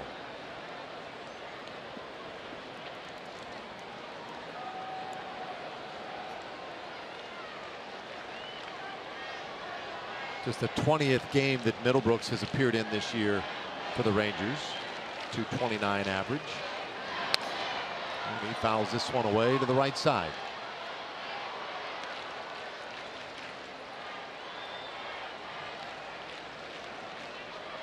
Now, of course, he has not had a whole lot of time, a whole lot of opportunity this year.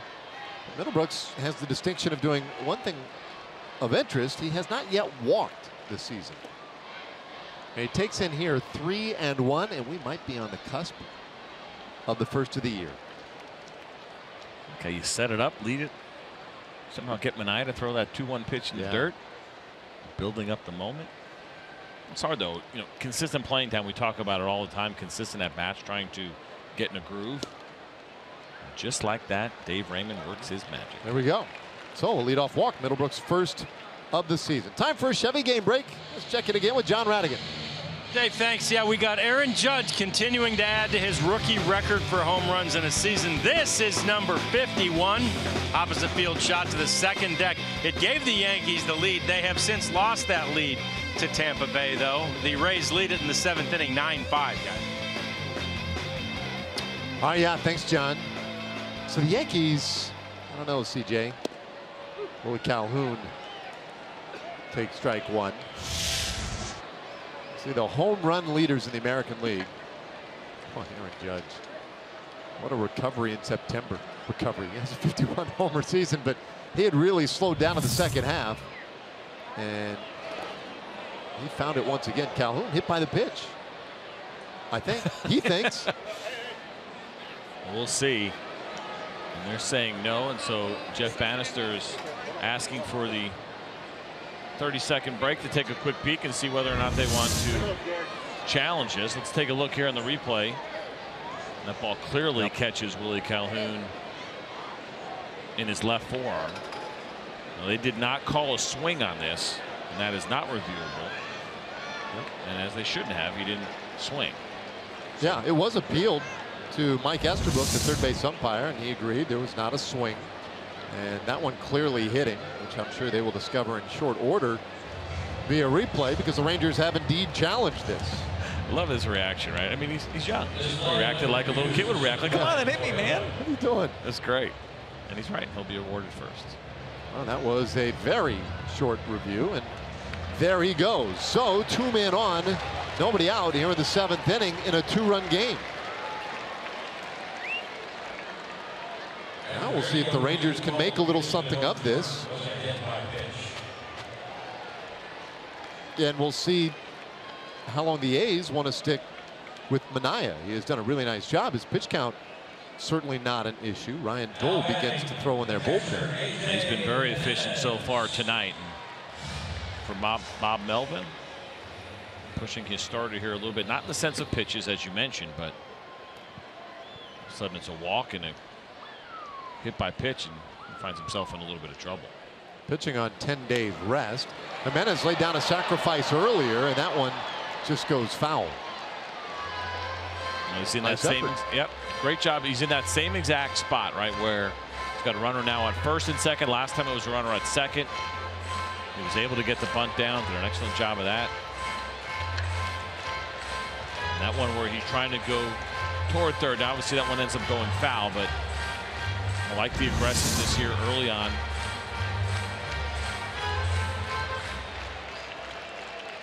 We'll see if Jeff Bannister asks him to do it again with just 1 strike.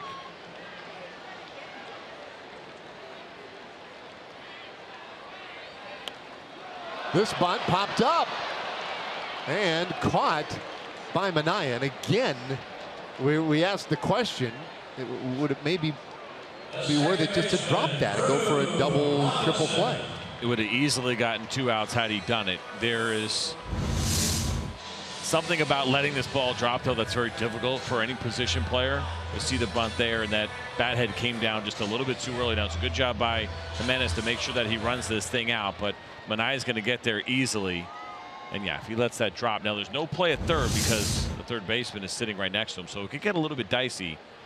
But if you do it right, you actually throw that ball to first base to get Jimenez out, then throw it to second, so at least you make sure you get 2 outs. But just one of those things where you get really uncomfortable in that spot. Now, because if you throw that ball to second, that could really get weird.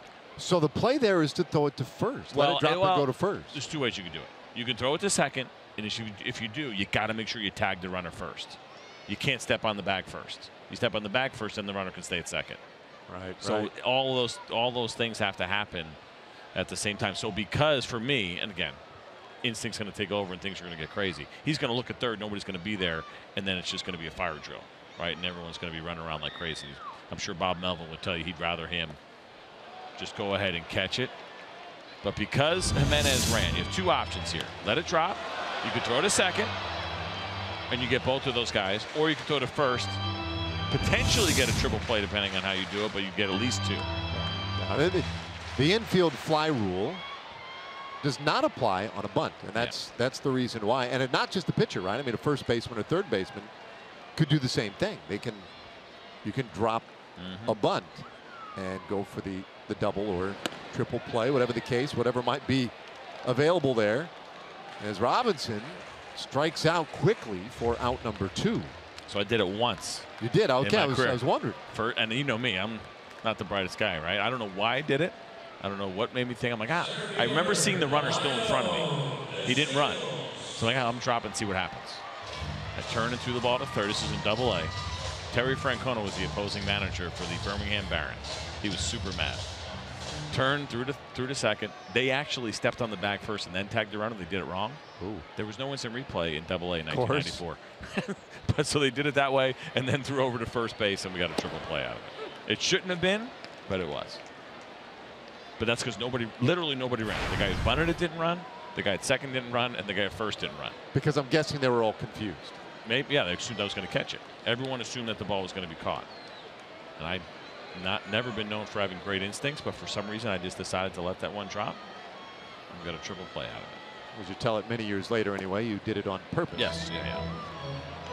That's one thing the internet doesn't know, right? I can't do anything about the stats. I can't go back and change those. No instant replay, no video footage of you tripping, anything like that. Now, I've only seen it done once, and they only got 2 outs on it. Shields 1-1 the count, 2 men out there. And he did not go around. One down on the dirt. Rob Drake said he was okay. 2-1 the count.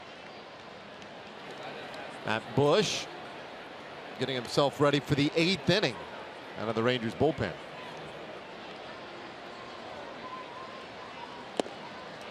Two and two.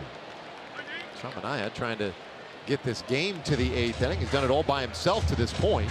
Only run that he has allowed, an unearned run back in the 5th inning. Be very curious to hear what these Rangers hitters have to say about the Manaea fastball, because he's not lighting up the radar gun. Again, doesn't have tremendous movement, but they've had an issue getting to his fastball. 2-2. That one down the right field line, fouling out of play. Guys will tell you, radar gun tells you one thing, but what does it look like coming out of his hand? My guess is that they would say it jumps on you a little bit, or you have a hard time picking it up. It's got kind of a little bit of that long, lanky delivery, brings the ball behind his back a little bit so he doesn't hide it completely, but maybe having a hard time picking it up after he gets near the end of his delivery. Good sized guy. Yeah. 6'5", 245. Runs that in. Full count.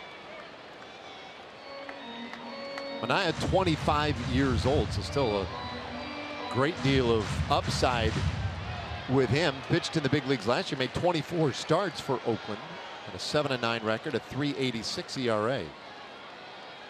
This will be his 90th pitch of the night tonight. And it is high, and the bases are loaded. So DeShields draws the walk. Now a Ranger at every base. And Bob Melvin is going to put the responsibility now on his bullpen to get him out of this 7th inning. He has signaled. And the A's will hand it off. Tough spot. Bases loaded, 2 out when we come back.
As his 3-1 lead is on the line with the bases loaded. You know, Major League Baseball postseason is almost here. Watch every pitch, hit, and strikeout to this point. Every out, every inning, every game is led to this. The only thing that matters now, though, is October. The ALDS begins next Thursday only on FS1. Liam Hendricks is now in here for the Oakland A's. There are his numbers: 69 games pitched on the season, 78 strikeouts for him, and he has inherited 33 runners so far this season. Just 7 have scored. We'll make it 36 now as he's got his hands filled with the bases loaded and 2 outs as he gets ready to face Elvis Andrus. Part of the reason Minaya might have been taken out of that spot, he had handled Andrus to this point, 0 for 2 with a walk. If you looked at the career numbers, they were certainly not in his favor. And Andrus takes a ball from Liam Hendricks. You see the fastball there. That is the average fastball velocity, 95 miles an hour. There's a slider, a curveball, and a changeup in Hendricks' repertoire. Middlebrooks, Calhoun, and DeShields, 3rd to 1st. And a fly ball down the right side, slicing toward the corner, and foul. It's 1-1. No hey, way. What? Come on. All this guy does is catch foul balls and text. This dude is big time now. Not only that is he catching balls like crazy, but I think we saw him earlier. Wasn't he by himself? Now he's got a couple young ladies there joining him in as well. He's the foul ball guy. Look at that guy with the hat, and then wanted to go bare hand. And it's like, this is what I do. I hold my phone in one hand and catch balls with my glove. Popular dude. 2-1. Now the count to Elvis Andrus. What are they saying about me now, Mom? I'm telling you, they were calling him and telling him. That is amazing. And he still has not put his phone down. I would assume that he never does. 2-1. Old Tapper foul. Whatever his social media app of choice is, I can't keep up. Like, I use Twitter, you know, Instagram, yes. I not Snapchat, no. But like, you know, I have one that I favor more than the other, and I think that's certainly the case with a lot of these kids. But whatever one he uses the most, he's crushing right now. You would race home and get on your Commodore and put that up on your MySpace account. I had a Commodore 64. I know you did. 7-inch floppy discs. Oh, this guy's not. He's giving away baseballs. Listen, I'm so good, sir. There you go. You have it. Love it. Good job. That's a good move. 2-2. And a fly ball out to right field, but Joyce once again is right there. For the second time tonight, the Rangers leave the bases loaded. We go to the 8th inning, a 3-1 game, but that guy is the star of the show.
Yes to low fares with nothing to hide.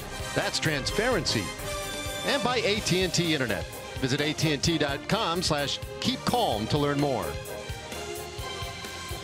Beautiful shot of Globe Life Park on this Thursday night. 3-1 Oakland as we get ready for the 8th inning. And by the way, Sunday we're celebrating you with Fan Appreciation Day. Let us show the best fans in baseball how grateful we are to have you.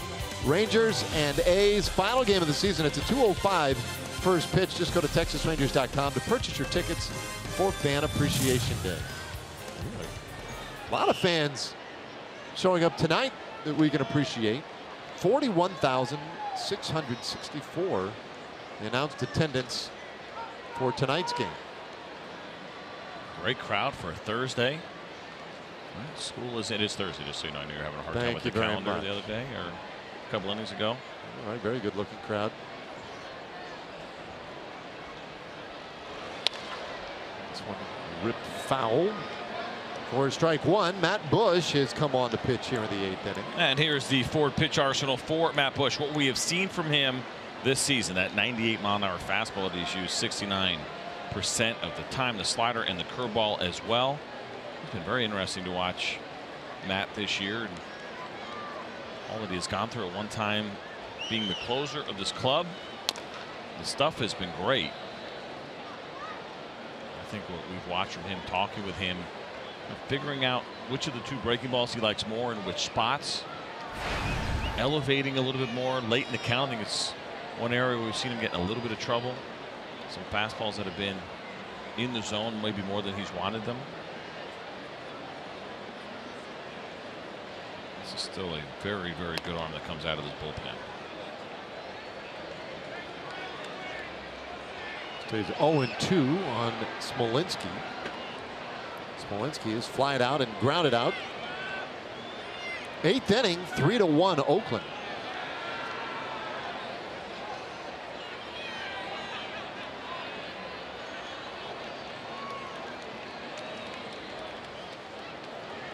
Play Smolenski pretty much straight up. And swings and misses strike three. Goes up after that fastball at 96 miles per hour.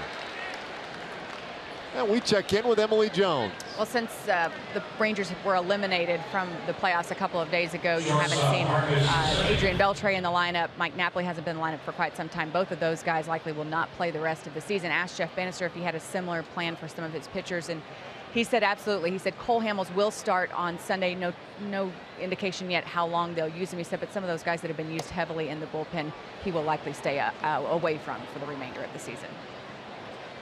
And that makes sense, right? You get to this point, unfortunately, now for the Rangers, nothing to play for in regard to any postseason hopes, and these guys have grinded as they chase this wild card. Guys getting after it. Jeff Bannister using those guys a bunch, and they've responded well. But the idea now of giving a guy like Alex Claudio and give him the rest of the year off, but just taking it easy, maybe trying to stay away from him if you don't need him. I think that certainly is something to keep an eye on. You talked about Cole Hamels today, and without giving any definitive answers, and said he will make that start, as Emily just said. But then there was also people asking about Mendez and wondering, well, would he, potentially get a start? Well, the answer to that looks like no. But I was trying to read between the lines on what Banny was telling us today, and kind of got the impression that maybe Cole will throw a few innings. I'm not sure exactly how many. But then that Mendez will follow. A hard smash down to third base, and Middlebrooks couldn't handle it. Heading to second is Simeon, and he is in there. Simeon was 0 for 3 and likely to be 0 for 4. That is an error on Middlebrooks. And the ball was hit hard, but pretty much right at Will Middlebrooks, and maybe it took a little bit of a bounce that he wasn't expecting. As you watch his right leg not move in time, you see it there. The ball just jumped on him a little bit quicker, I think, expected, and it turns into a two-base error. So to bring up Matt Joyce, 3 runs, 6 hits, and an error for Oakland. They have stranded 2. The Rangers 1 run on 3 hits, 1 error, but they have left 7.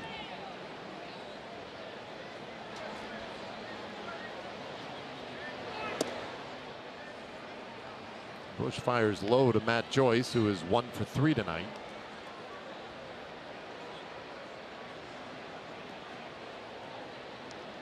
Well, we were visiting some of the out-of-town scores earlier, thanks to John Radigan, and some of the updates like the Yankees and others. Boy, the Astros are absolutely chewing up the Boston Red Sox tonight. It's 12-2 in the 8th inning of that one.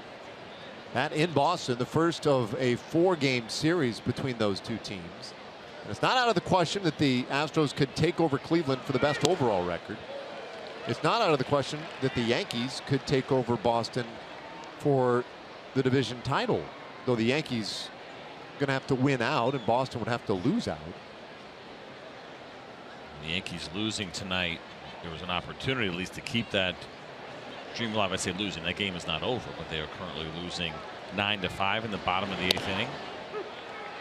So that's huge for Boston. Boston can, quote unquote, back their way in, I guess.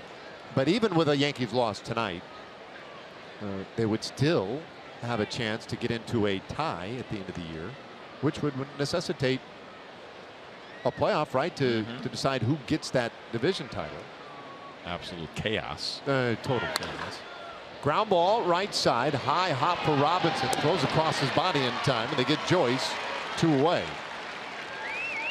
It actually doesn't make, I mean, it makes sense. It's the way you do it. But the idea of that actually happening, if the Yankees and the Red Sox were to tie, they'd have to play a playoff game to see ultimately who wins the division, right? So let's just say the Red Sox win that game. They tie and the Red Sox win that game. So the Yankees got to go with their best available starting pitcher to try to win that game because you want to get into a series. Whoever loses, it becomes the wild card team. Then you got to go to your next available pitcher to try to win that wild card game. If you're fortunate to win that, then you're going to start a series with your 3rd best starter, potentially, if it even lines up that way. That's kind of a tough road to go. High fly ball, short right field. Robinson coming out from second base, and he wants it. Oh, he and Delano might talk that one over on their way in to the dugout. Inning is over. Bush puts up a 0. Last of the 8th coming. Rangers down by 2.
And well, as you all know, the Red Cross depends on financial donations to be able to provide disaster relief immediately. Please help those people affected by all these horrible hurricanes lately by visiting redcross.org or by texting the word Red Cross to 90999 to make a $10 donation.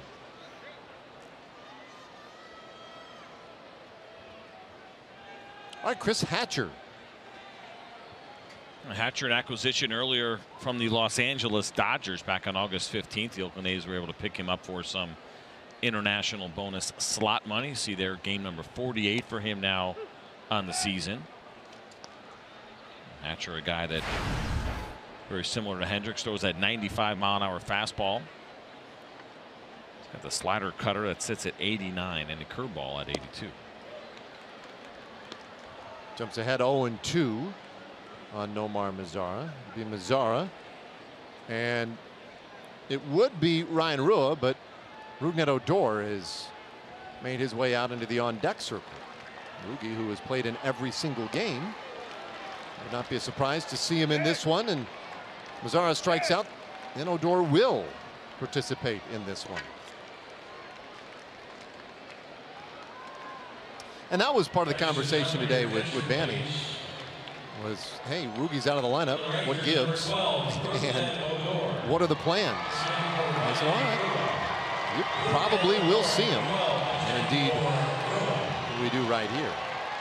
Yeah, and for a guy like Hatcher, as tough as Rugi can be, he has dominated lefties this year. 160 batting average against lefties. He has been better against lefties than he has been against righties. 255 against righties this year. But it does sound like, based on that conversation that Jeff Bannister had in the managers meeting, that we will see Rougned Odor play in all 162 games, regardless of how they get there, even if it's just pinch hit appearances. That's what I took away from the conversation today. He didn't come out and directly say that, but he said things like the 162 still has some meaning, used to be a big deal. We don't see it very often, and I think this might be a small way of rewarding Rougned Odor, how hard he has played this year, the things that he has played through.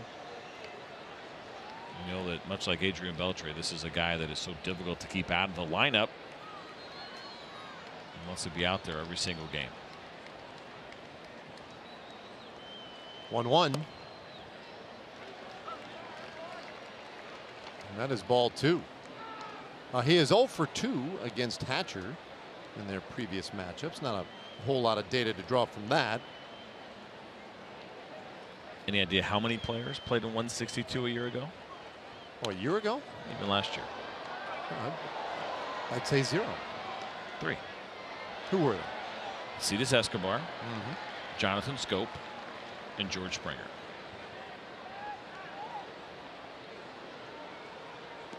And the last Ranger to play in 162.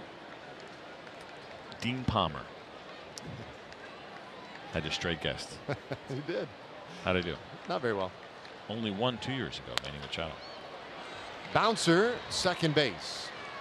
And Odor grounds out. 2 away. In 2006, Michael Young and Mark Teixeira both played 162 games for the Rangers.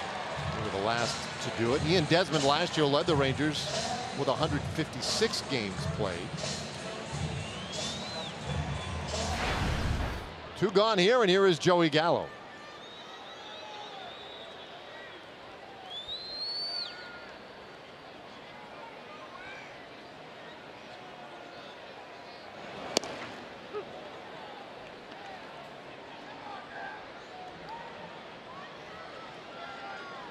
Gallo 0 for 2, was hit by a pitch his first time up, but has struck out a couple of times since then.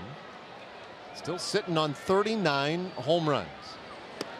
And takes very high. So there are 2 home runs that I would like to see. Joey Gallo hit number 40. Yeah. And I would like to see Elvis Andrus get to 21. He said, well, you already got 20. What difference does 21 make? Just for the cleanliness of the math. And you're like, wait a minute, what? Yeah, what math? Because he hit 21 home runs in the previous 3 seasons combined. So just, it's kind of fun to say. That's all. I'd like to be able to say that he hit as many home runs this year as he did in the 3 previous seasons combined. So it's really just for me. The 21st home run for Elvis Andrus has absolutely nothing to do with him. Except for the fact that he would. Well, it would require his talent. This is true. And his ability. But I kind of like, I'm assuming he will hit it and then point up to the booth as he's crossing home. Yeah. You two need to work on your handshake and high five thing. We don't have one.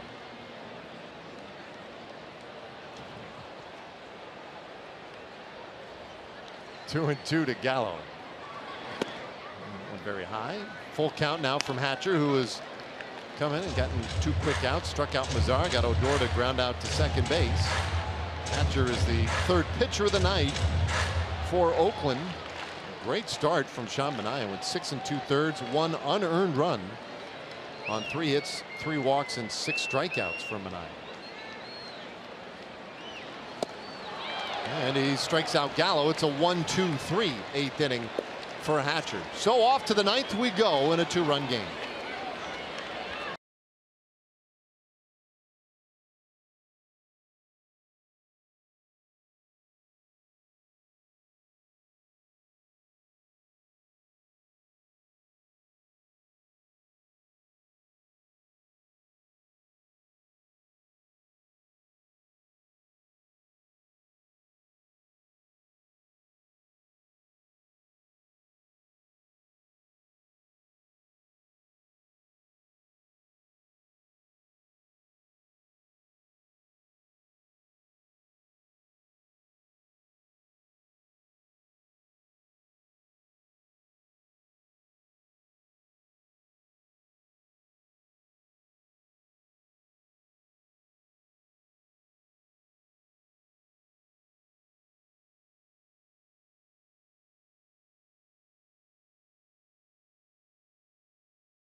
We invite you to download MLB.com at bat today. Get Rangers home screen icons as well as game day, highlights, radio broadcasts, statcast, news, and more. And during the offseason, you can set it up for news update alerts and that sort of stuff. So make sure you're totally up to date all the time. It's the greatest app out there in the apposphere.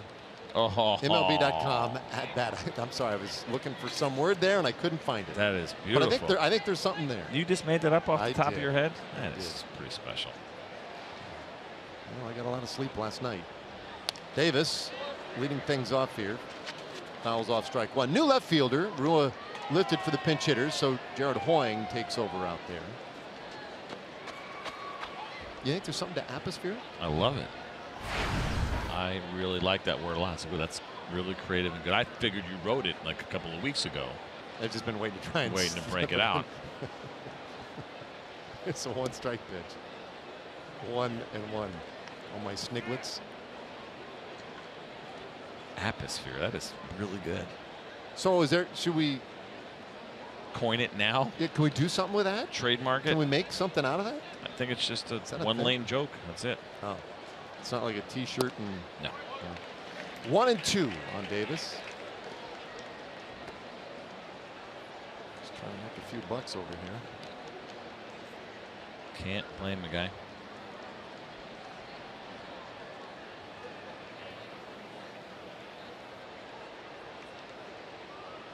Davis had that double, scored the 3rd run of the game for Oakland.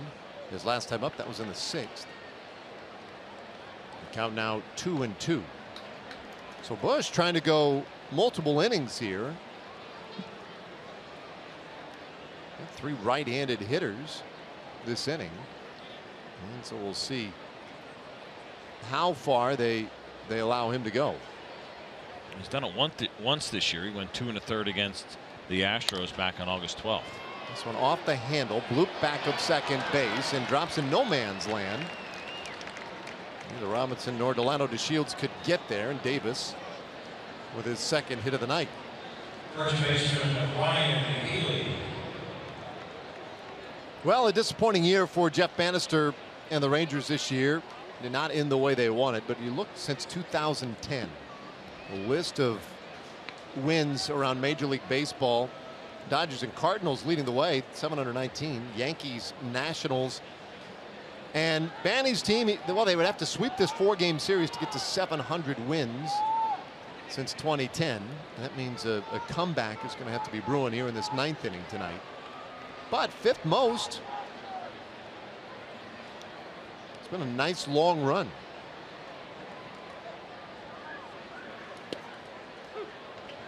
Well, it has been. I think that's a good testament to the organization, the rosters that they've put together, the consistency. It is difficult to win in this league year in and year out. The Rangers have been on a very nice run so far in this decade. You see where they have hung in there as far as that win total goes when you start comparing them to the rest of the league, and think about things like injuries and inconsistency of bullpens, things that happen to every team along the way. But the Rangers able to put up those W's. I mean, injuries, we know all about that here in Arlington this year. Jake Diekman missing 132 games. Adrian Beltre, those 61 games those first couple of months. And you look back at this season, those are all names that are significant. They've missed a lot of time this year. Cole Hamels, of course. Ground ball, shortstop. Great stop out there by Andrews, but he has no throw. So an infield hit for Ryan Healy, and the first 2 men are on. What a play, though. I'll give you an idea about how Elvis Andrews plays this game. Right, there is nothing on the line right now. Look how hard he goes after this ball, gets to it. He knows that he can't make a play, so he doesn't try to make a crazy throw or do anything to make it worse. But the effort level is still there, and you say, well, of course the effort level is there. You're a big leaguer, it's what you're paid to do. I'll tell you, I've been around plenty of big leaguers who get in this spot. Basically, season coming to an end, there's nothing to play for. And sometimes you'll see that effort level go down a little bit. The adrenaline isn't quite there, where you're not playing for as much as you were just a couple of days ago, but not for Elvis Andrews. Long chat this time for Doug Brocail, and now the conversation broken up, and it might have been buying a little time for the bullpen.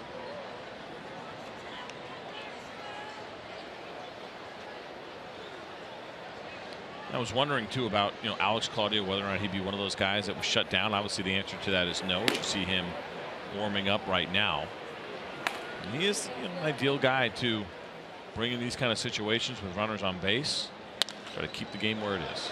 Ground ball up the middle into third base. Davis, they'll wave him to the plate. No throw offered. Chapman with the RBI single, and he makes it 4-1 Oakland.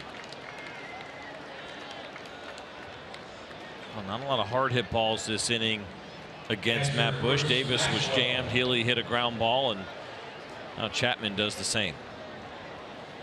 So that will do it for Matt Bush. Alex Claudio indeed will be coming on when we return.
in the 9th inning, and they're still working. And by the way, Texas high school football well beyond full swing. Football Friday, powered by Dave Campbell's Texas Football, brings you the most comprehensive coverage of Texas high school football around the state. Join us at 8 o'clock on Fox Sports Southwest Plus or live stream on Fox Sports Go every Friday at 8 p.m.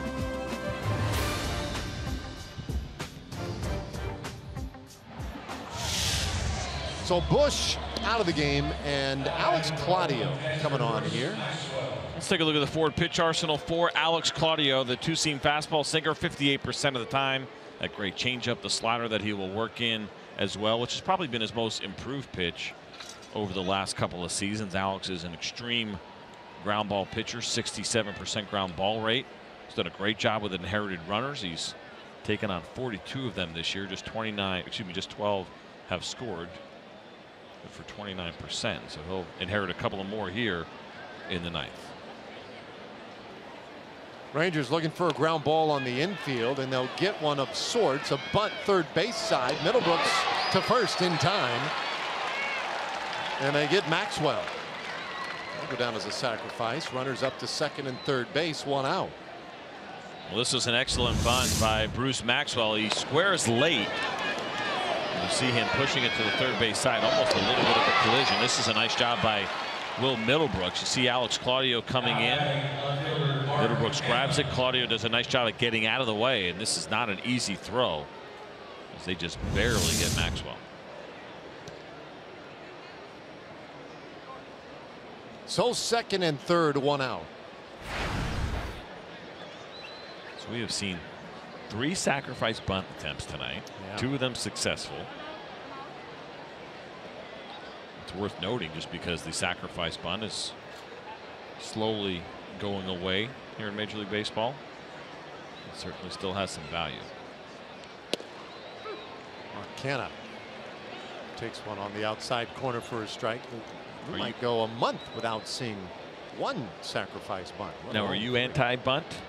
No, I'm not at all. Yeah. Not at all. It's kind of more of a new school deal, or the sacrifice bunt. I feel like it's inefficient, give up and out.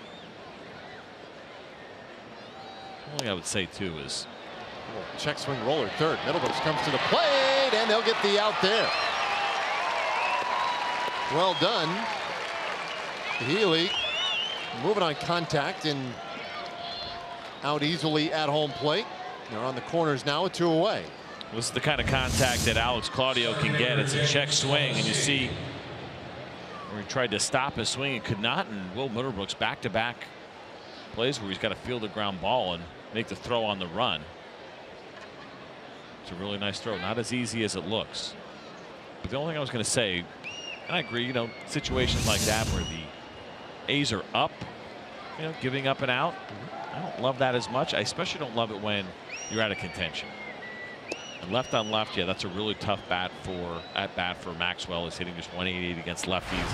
Alex Claudio crushes lefties. So I mean, on paper, it doesn't really make a ton of sense to allow him to swing the bat against Alex Claudio. But there's 4 days left in the season. Why not give him a shot, see what he can do? I hear you. You know what I mean? Yeah. If you're in contention, I'm probably pinch hitting before I'm bunting anyway, right? If the game actually had more significant meaning. Bob Melvin wanted him to bunt, and he delivered with a really good bunt. I guess my feeling is, it just, for me, there are no absolute anythings. There are spots where a bunt can really make a big difference. Close game, whatever, important spot. And I understand, you know, people will say statistically, you know, we have 120 years, 130 years of data to say that, you know, run expectancy does not go up or whatever in these particular situations. That's fine. But we're not playing this game in aggregate statistically. It has to do with personnel, situations, etc. And I think there are spots where it may be necessary. Smolenski takes one in the small of the back, and the bases are now loaded.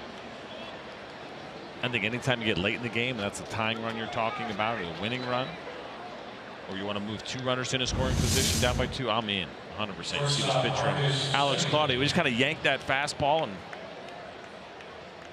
ends up cutting across the plate, getting Smolenski, and so now the bases are loaded. But if I'm up by a couple, trying to play for the big inning more often than not. Claudio puts this one on the outside corner for strike one to Marcus Semien. Semien, who is 0 for 4, reached on an error his last time up.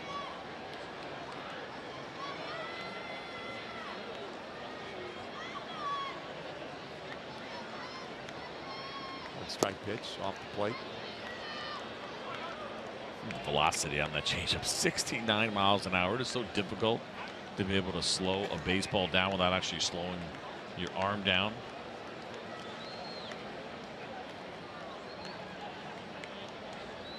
Runners everywhere, and the 1-1. Strike two.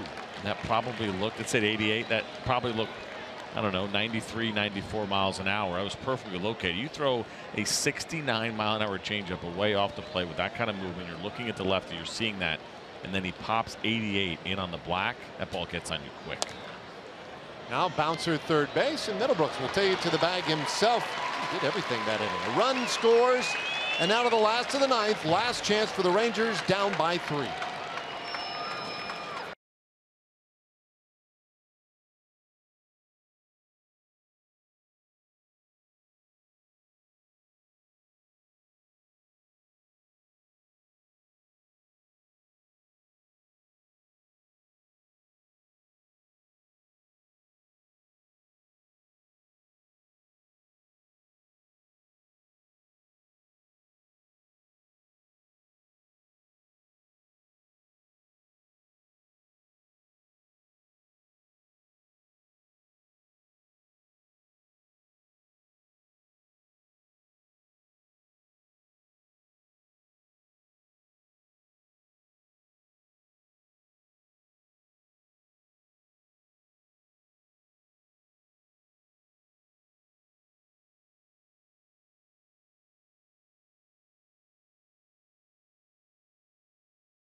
Ninth inning, so it's the last chance for the Rangers to try and take this one. We welcome you back to Globe Life Park in Arlington, and we're up here getting ready for Rangers Live, presented by Frontier Communications. After the game, we will hope for a comeback and hope for a happy post-game setting. We will hear from Jeff Bannister either way.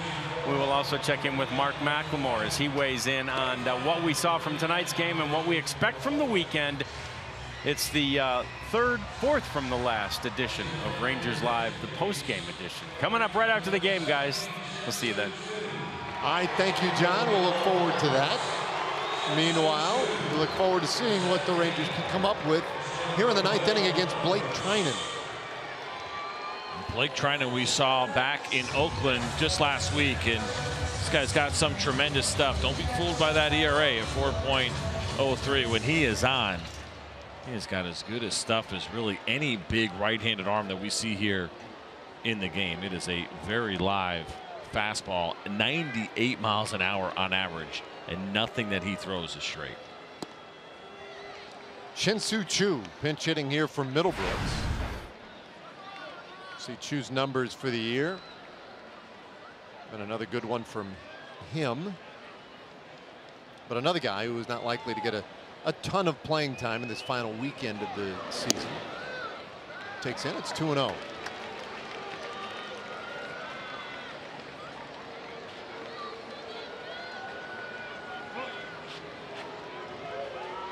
Rangers need some base runners.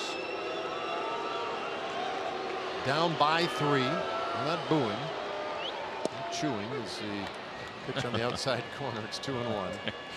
They are chewing. You're on fire tonight.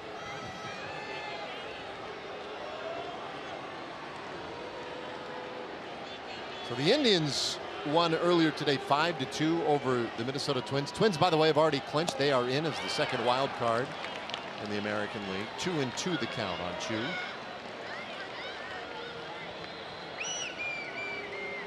Tampa Bay Rays did beat the Yankees. That one now a final from New York, 9-6 the final. But Houston just destroyed the Red Sox 12-2. 2-2 pitch. And that's a full count. They're getting hot at the right time. Of course, the Cleveland Indians are playing really good baseball right now as they continue to battle for home field advantage. 99 wins for the Astros, 100 wins for the Indians with 3 to play. Home field advantage. That's pretty cool. It matters. I think I'll just lay back, get ready for the postseason. Not necessarily. 3-2. And there is ball 4. So Chu draws the leadoff walk in the 9th inning. The Twins, as we mentioned, they clinched yesterday. How about this?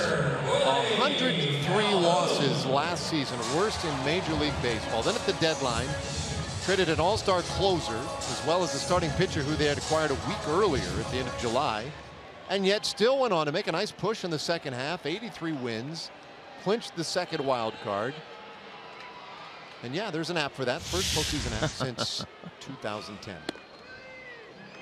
But that story, of all the stories this year, the Twins, certainly the most shocking, but also the most encouraging for everybody out there. I would agree.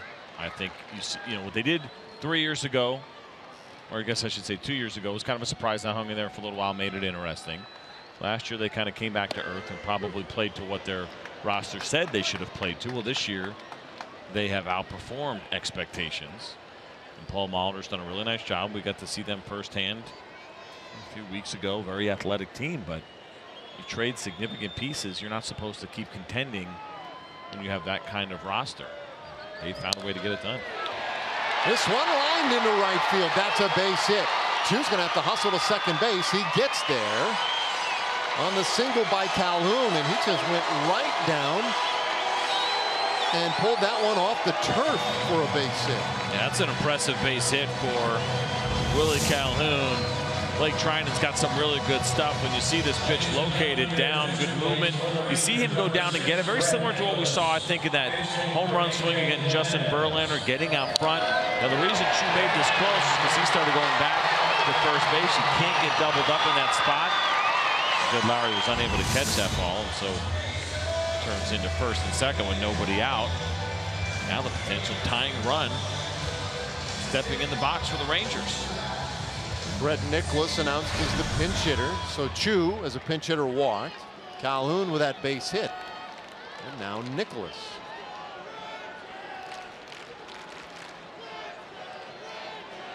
Blake Trinan, he's been real tough all year. Nicholas swings and misses at 98 miles per hour on that one. 0 for 1 as a pinch hitter this year. You see Jeff Bannister going to the lefties that he can off of his bench. This year for Blake Trinan, lefties hitting .306 against him with 5 home runs.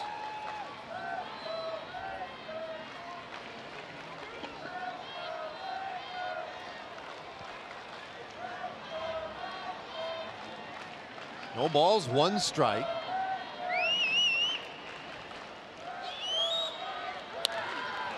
And this one popped up.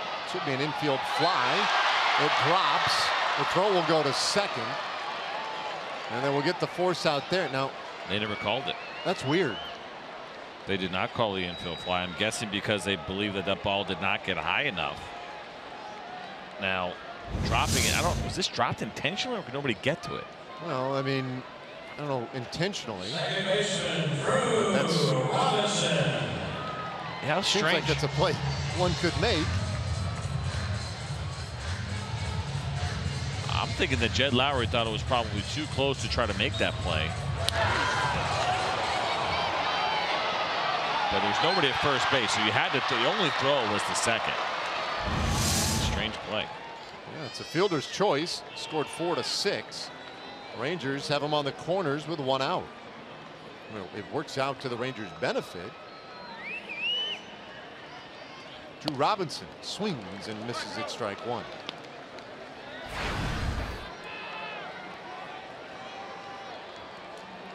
Drew had the RBI single in the 5th inning.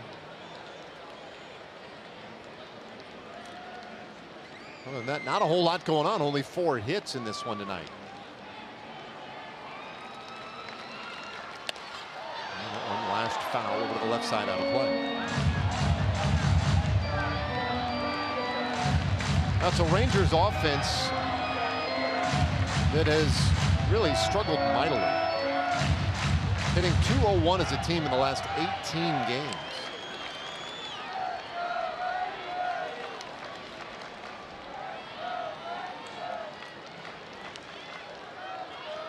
Chu is at third. Nicholas at first.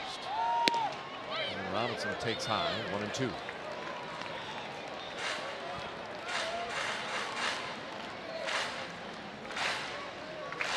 Well, we were talking about on the pregame show. The one positive to being at this spot in the final week of the season is that younger guys like Drew Robinson get a little more playing time. So they get to experience a little more of the rigors of a major league schedule and the ins and outs pacing of a big league ball game.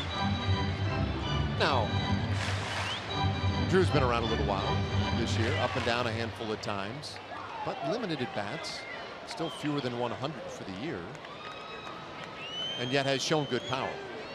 Well, he needs to take advantage of this opportunity. I think it's obviously something that every guy waits for. Big at bats in big spots. And the other thing too, and this has always been kind of an old adage in baseball, is that everybody always remembers how you finish. So in the case of Drew Robinson, assume he gets to play this season out, get those consistent at bats, you put some hits together, hit the ball hard, play some good defense. It's kind of how you're going to be remembered. Now, of course, we can go back and they'll look at stats and everything else, but it always works to your advantage if you can finish the season strong, leave your front office and your manager with a good impression. Oh, strike 3 called. And Robinson felt like that one was borderline. It was very close, but one of those that go either way. See some frustration there on the face of Jeff Bannister. This was a 97-mile-an-hour fastball, supposed to be down and in. It was up and away. That is a call that you just don't see happen very often. That certainly did appear to miss out of the strike zone. I mean, Blake Trinan missed his spot by a good 3 feet. And to get that call, that's a tough one for Drew Robinson to swallow.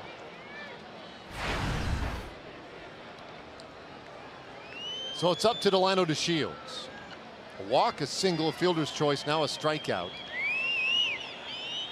Delino's a potential tying run, and he takes strike 1 from Trinan.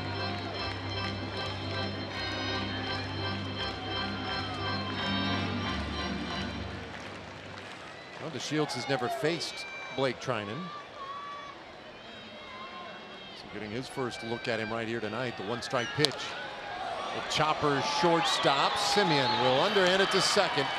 And this one is done. Oakland has come in and taken the opening game